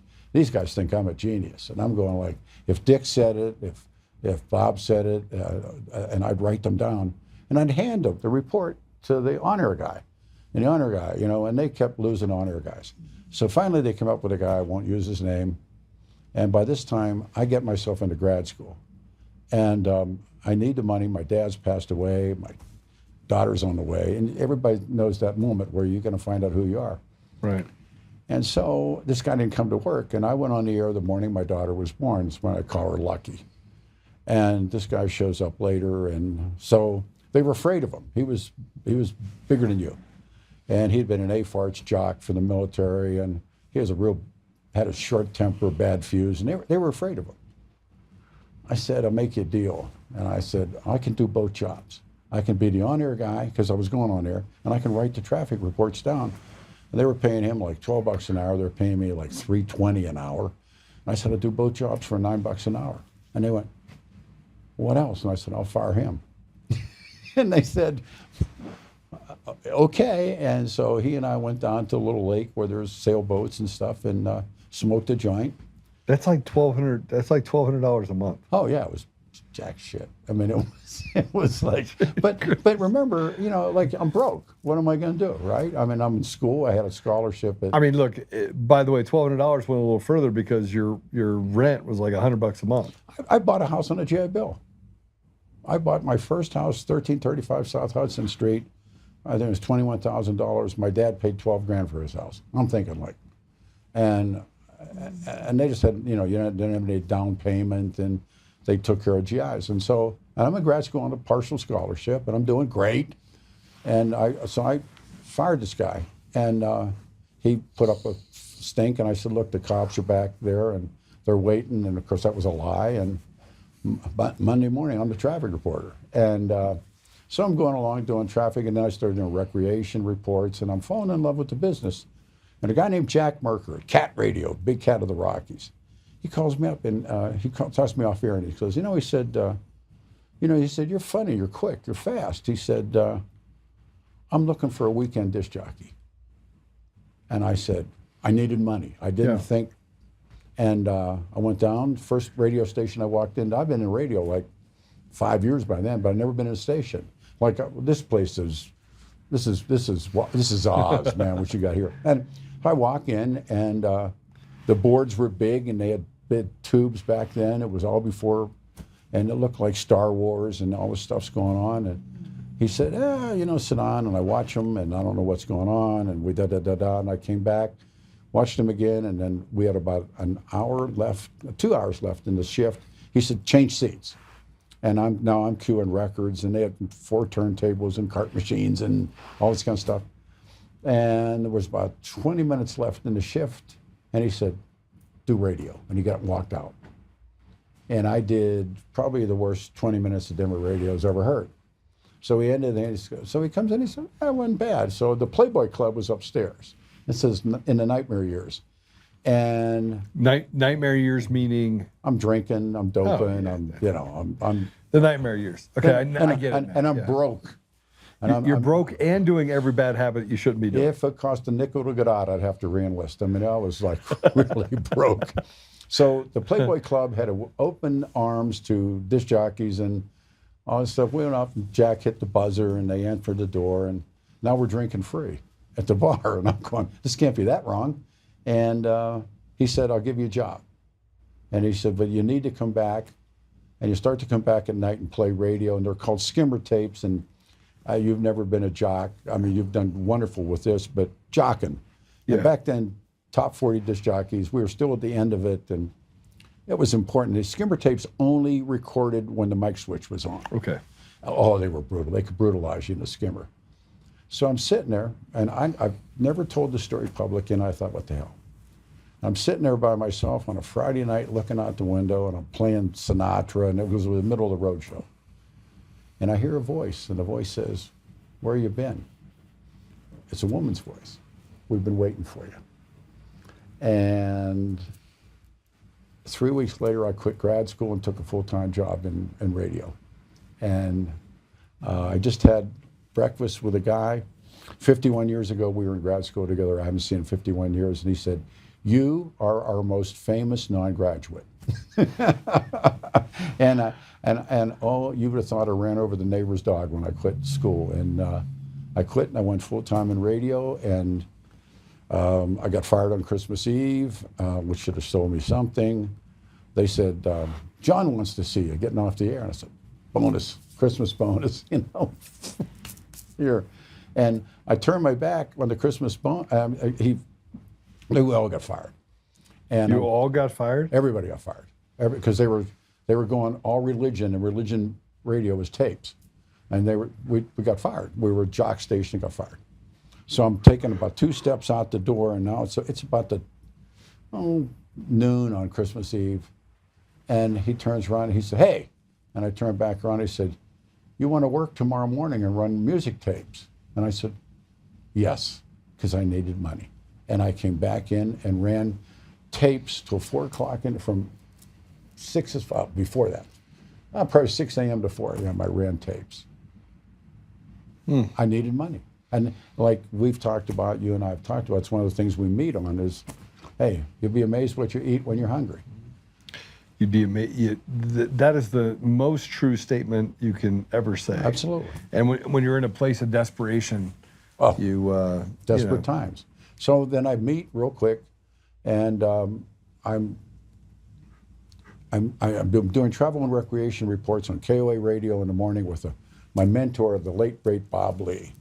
And we're clicking and we're laughing and scratching, and a guy named Bob Prangley had been the sales manager at KOA. McCoy Broadcasting owned KLAK.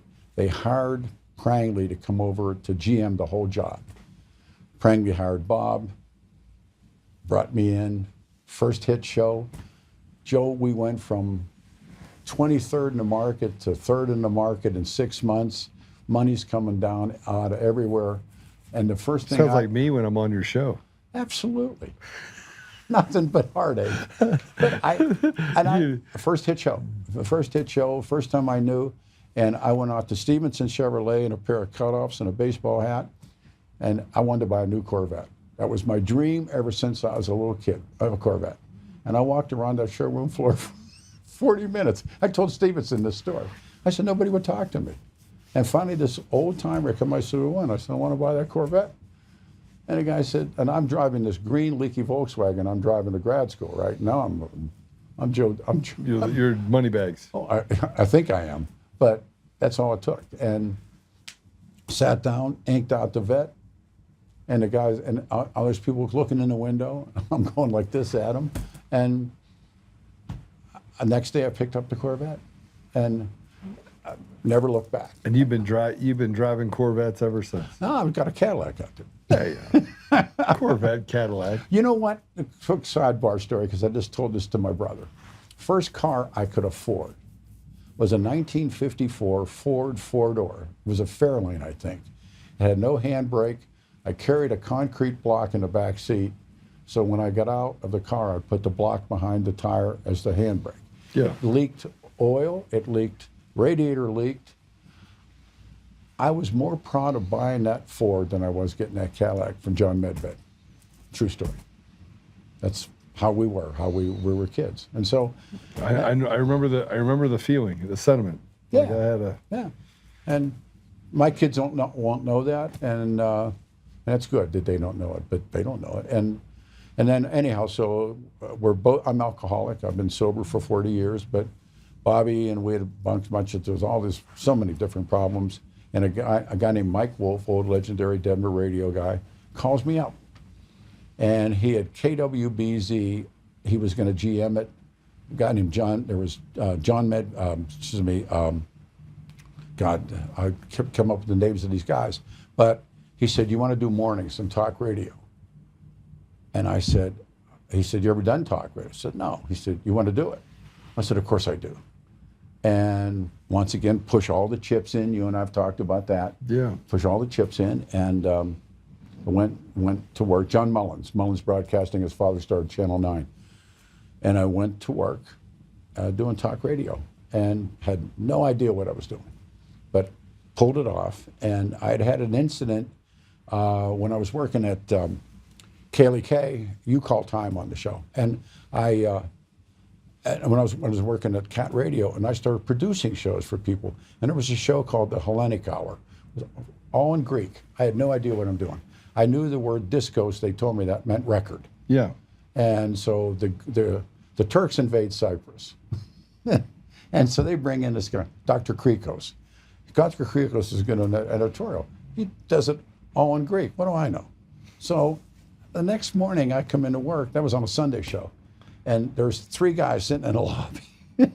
They got like screwdriver, for teeth. And I'm like, don't you say it? Come here. And I come in, they sit me down. These are bosses. And what you do yesterday? Of course, it's your fault. And I said, did a radio show. And they said, those are Turks. This guy in Greek said some very bad things about Turkish people. And they wanted equal time on the Greek show. And it was Orthodox Easter was the next Sunday. Anyhow, so I said, no, I said, give them to me. I said, I'll put them on the radio show. And me being a grad school guy. And so me and the Turks have a 2-hour conversation, no music, just, talking like you and I. And they got up and they were satisfied and they walked on. I said, shit, this business has power. I didn't realize it. And the rest is history. I went to talk, met Berg, and Alan Berg. Yeah, we went on from there. So that's a show for another day. Yeah. We get 2 hours only, or they won't run it on Roku. Okay. So we're up against a window here. You call it. But I want to do another sit down show with you and talk about Alan Berg. Oh, sure. Who was your best friend. Oh. And the radio business killed him. In other words, it was a radio murder. Yeah. It was a murder of a man that you'd have liked him. I mean, his on-air guy was the on-air guy, but the off-air guy, you'd have liked him. You'd have liked him. Yeah. So is there an on-air Joe and an off-air Joe, or do you just kind of like both of them? And you're like this. No, I learned this from Bob Palmer, the late Bob Palmer. I don't know if you were in town was when Bob Palmer was here. The same guy that would come over, we were all in KOA together, and he would come over and sit and talk to me. That was the same guy that did the news. Yeah. And no, you're the same guy. I mean, your language is a lot cleaner, but you're the same guy. Well, I mean, look, I'll be the first one to tell you that I'm a warrior. I think everybody knows that about me. But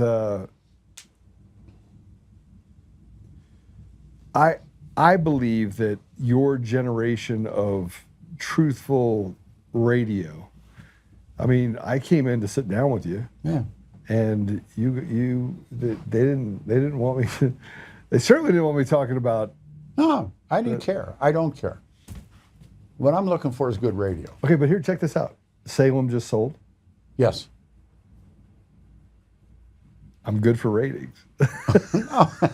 No, I think that deal had been in the works for a year. Yeah. I think so. Yeah. I mean, they don't share it with me, but yeah. No, I'm very aware of that. But I want to have a conversation with you about history, but I also want to have a conversation with you about there's been some stuff that you've done in Denver that have cost you dearly for standing up for what's right. Yeah.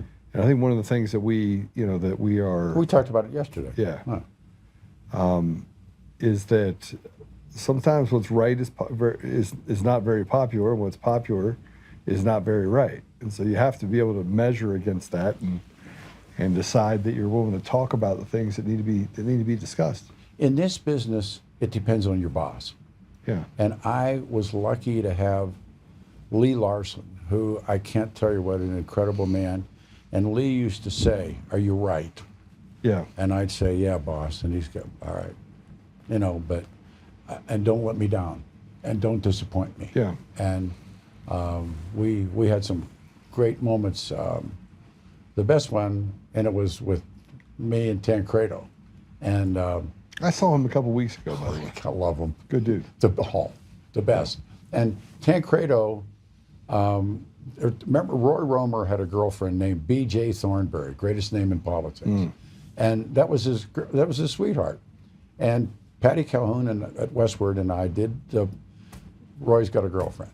Oh well, nobody. Oh no. So anyhow, so Tom tells the story better than I do. Tom's sitting on the air on KOA filling in for Rosen. He's talking about Roy and his girlfriend, Larson.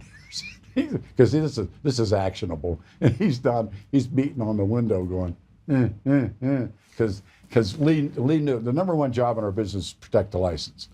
And he comes in, Tom wasn't real sure, but now he's scared. He calls me. I said, we're going to be okay, Tom. It's going to be okay. And that was the next morning. I think it was the Washington Post or the Enquirer. They had pictures of Roy smooching her in the airport parking lot.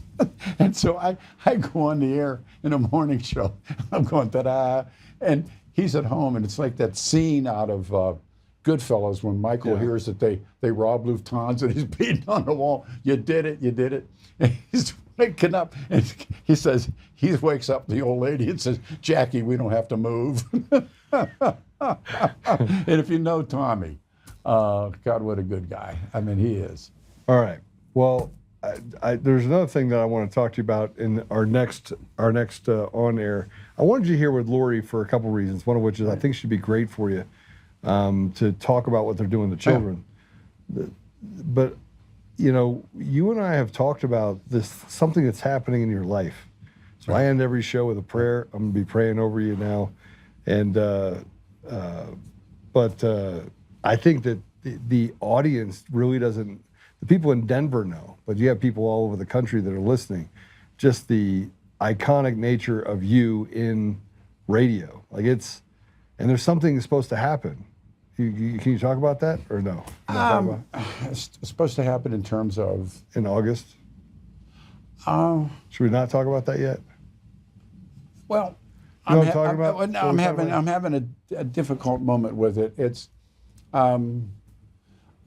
my dearest friend, my best friend in this business was Alan Berg. Yeah. And there's a tribute coming that I won't accept unless they take. It's one of the biggest tributes. But let's see what they do with my friend. And but what is that tribute? Yeah, you know, it's like, but you know, we fought to get him into the press club. He's finally in the Press Club Hall of Fame. We had to fight for it. Look, here's a guy. We have Omar Jah, Dick Connor, Daddy Bruce Randolph, Martin Luther King, all these streets. If there is such a thing as a hate crime, Berg was murdered. Yeah, for his voice. Joe, there's not, I don't know what words you could use, but there's not a marker, there's not a plaque, there's not anything to this man's life. And of course. And he shook the industry. He reshaped it. He reshaped it. I mean, I'm more and more driven into it now than perhaps. And, you know, my son and daughter talk about how it impacted their lives when he was murdered. And he was assassinated. He wasn't murdered. He was assassinated. And a movie came out called The Order. It's on HBO now, or it's on Netflix or something. And, no, it was a radio story. Yeah. I mean, I started it, and you know, and I think back on that you got a second for the story, or let it go and we'll wait till the next time? I think we're gonna do it next time because I want a full story. Okay. And we're up against that deal. You say. Yeah. Okay. I just want everybody to understand that Peter was mad at me for a long time, by the way. You were mad at me. I was mad at him too. But we got to this place of reconciliation, which is really what this is. Can I tell folks what happened? Yeah. I was right. I did. I gave him the short version. My call screener on a Saturday morning says, Oltmann's on the line. I said, bring him on. I don't dodge anybody, you know, like. And we get into some things, and some things were said, and I said, no, wait a minute, whoa, back up, and we backed up a bit. And I said, I'll tell you what I'll do. I said, come on in the studio. And nobody ever did that with you. Everybody's like, they're afraid of me. Fear. And but they are afraid of me. I mean, of course, there's no argument, you know. And I had to make a case, and you were running for governor or something. I said, the guy's a candidate, so they had to bend over. And so it was a great show. It was a great show. And we had hundreds of thousands of people listen. Well, we did, and better yet, now here's the icing on the cake. Show's over, we go to lunch. And we sit and lunch for 2.5 hours, and we talk about motorcycles, and we talk about all kinds of stuff. I don't know he's a biker, and then I said I want to head him back, and they black flag. You know, you're not having him back, and they black flagged me while I was there. Yeah, they were pissed that you were there, but they're like, cut it quick, cut it. But I never listened to anybody anyhow. Anyhow, so then we ended up, and then we've been together socially a couple of times, and I don't know. He's who he is, but he isn't. One thing is, and I've had to defend, and when people say stuff, and I go, no, you misunderstand. I said, that's not that guy. And I'm going through it. I write for Easy Riders magazine, which is the outlaw biker mag. And one of my dear friends at Easy Riders is going through the same thing. And I'm going like, and I said, come on. I said, Oltmann uses verbiage that I don't know if I would agree with, but I know his intent is different than how what you're saying. Right. And well, they create something out of nothing. Well, but he's pretty ham-handed. He's not, hey. I'm a warrior, brother. Warriors do this. They smell the dirt, right? And they get to the place where they save the people that need to be saved. They defend people, and yeah. Believe me. And when we finally had our moment with Victor Marks, and he was whole martial arts career and all that stuff, I said, come on. 7th degree black belt. But you have to admit, Peter, everyone cannot, every time I turn around, there's another article, they cannot get my name out of their mouth. No. It's unbelievable. Like I heard Jeff Hunt talking about me the other day. If there's a demise of if there's gonna be a demise of Victor Marks, it's all Joe Oltmann's fault. And I'm thinking to myself, what the hell's wrong with you people? Why can't you tell it's Peter's problem? Peter, it's your fault. Other radio stations use me. My own won't. But I'm an old man. I'm 82 years old. I mean, I'll be 83 in October. Yeah. It's like, hey, and this is. Believe me when I tell you this, and we'll come back and we'll do another show about the business and whatever, but you're looking at the luckiest guy that ever lived. End of story. And I don't believe in luck. I believe that God saved the best for last, and he's been working on your heart. And I believe that he gave you these gifts, and he gave you these experiences, and he gave you the ability to have both a sharp mind and a sharp tongue for a reason, because it affected people's lives. And I remember going back to the John Benet Ramsey, which we're going to talk about on the next show, that there was no one more committed to the truth in that than you were. Or more hated. But you were hated for it the same way that I was hated for elections, because you became institutionally an expert in things that went on about John Benet. I became an expert institutionally in what happened with election systems and how those systems operated. And because the truth was so pronounced, it cost you, but you weren't willing to give up the sword. What are they going to do to you? Yeah, but that's the problem. So now you know why I say what I say. What do they do to you? Right? What's the worst thing they can do? Yeah, take away your birthday, you start eating you, get a knife and a fork out, then you got to worry. My friend Uncle Jim says, what are they going to do? Shave your head and send you to Okinawa?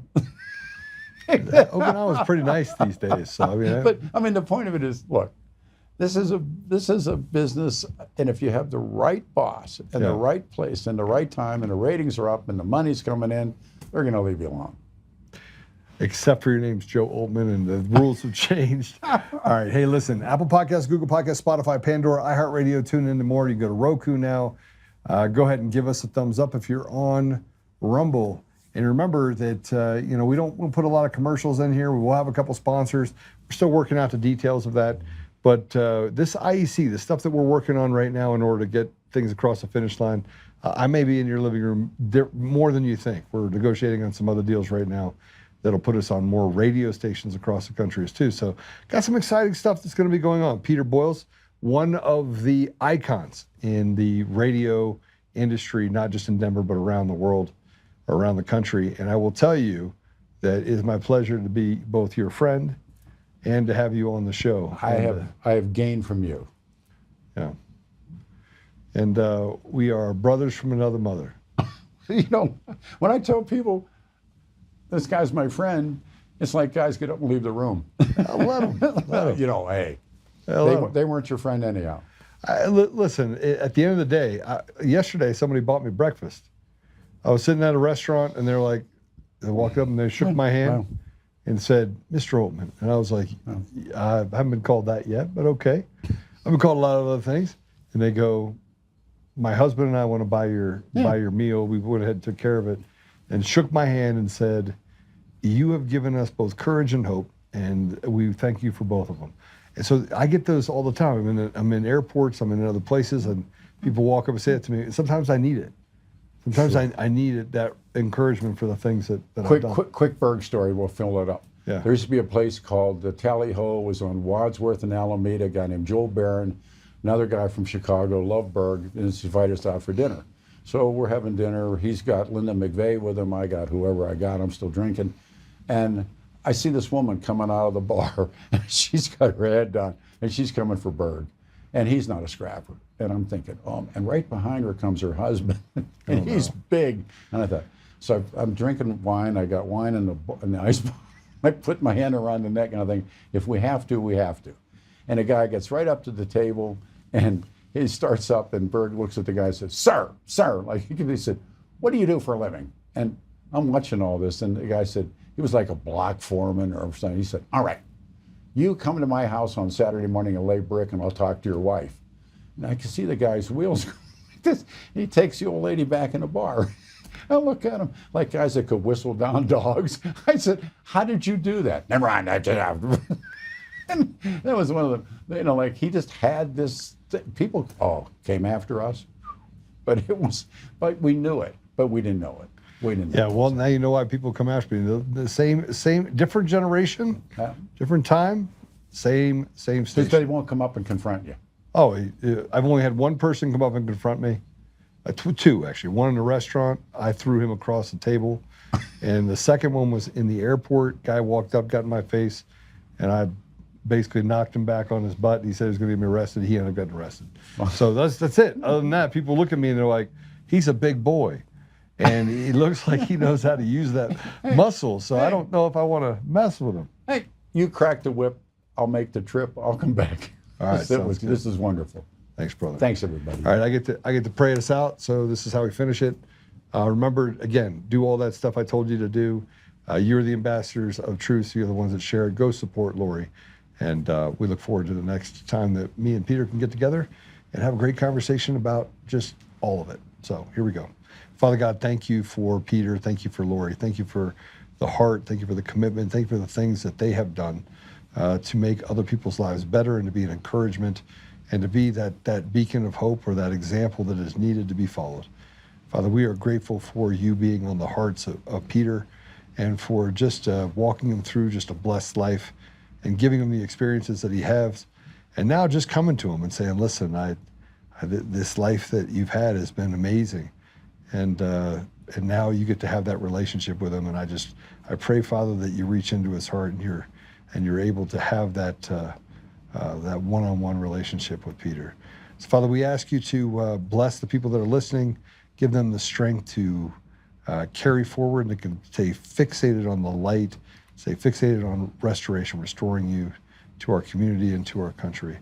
We ask this thing almost every day, Father. We ask that this be the thing that we can chase and that this be the mission that we have in society to get rid of the evil that we face and to really replace it with a restoration that allows for our children and our grandchildren and our children's children and other generations we'll never know to be able to thrive in the same sort of peace and prosperity that we've had in this country for nearly 250 years. So, Father, we're grateful for this time and to say these things in the name of Jesus Christ. Amen. I will see you guys tomorrow. And we have David Wilson on tomorrow. It's going to be a great show. And he is going to be the next Attorney General of the state of Colorado. God bless you all. Remember, take care of each other, and we'll see you tomorrow.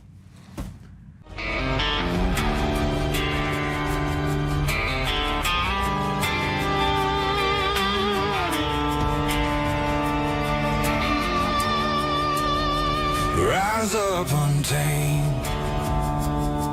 In the heart of the fight where the wild ones roam, Joe Oltmann's calling, bringing truth back home. From conservative daily to this untamed fire, we shatter the silence, lifting spirits higher. No chains can hold us, no lies can prevail. Authentic and fearless on this rugged trail. Patriots gather under stars and stripes. Untamed nation, igniting the night.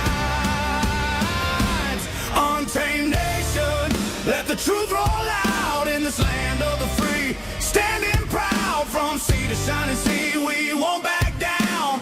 Catch the fire, wear the crown. Untamed nation, it's our battle song, motivating hearts where the brave belong. Yeah, untamed and wild, forever strong. Play it again all night long.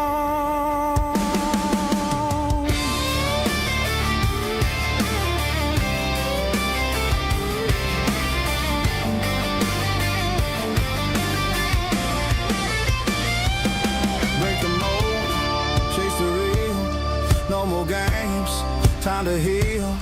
Joe's voice leads the untamed crew. Truth matters through and through. Untamed nation, let the truth roll out in this land of the free. Standing proud from sea to shining sea, we won't back down. Catch the fire, wear the crown. Tame nation, it's our battle song, motivating hearts where the brave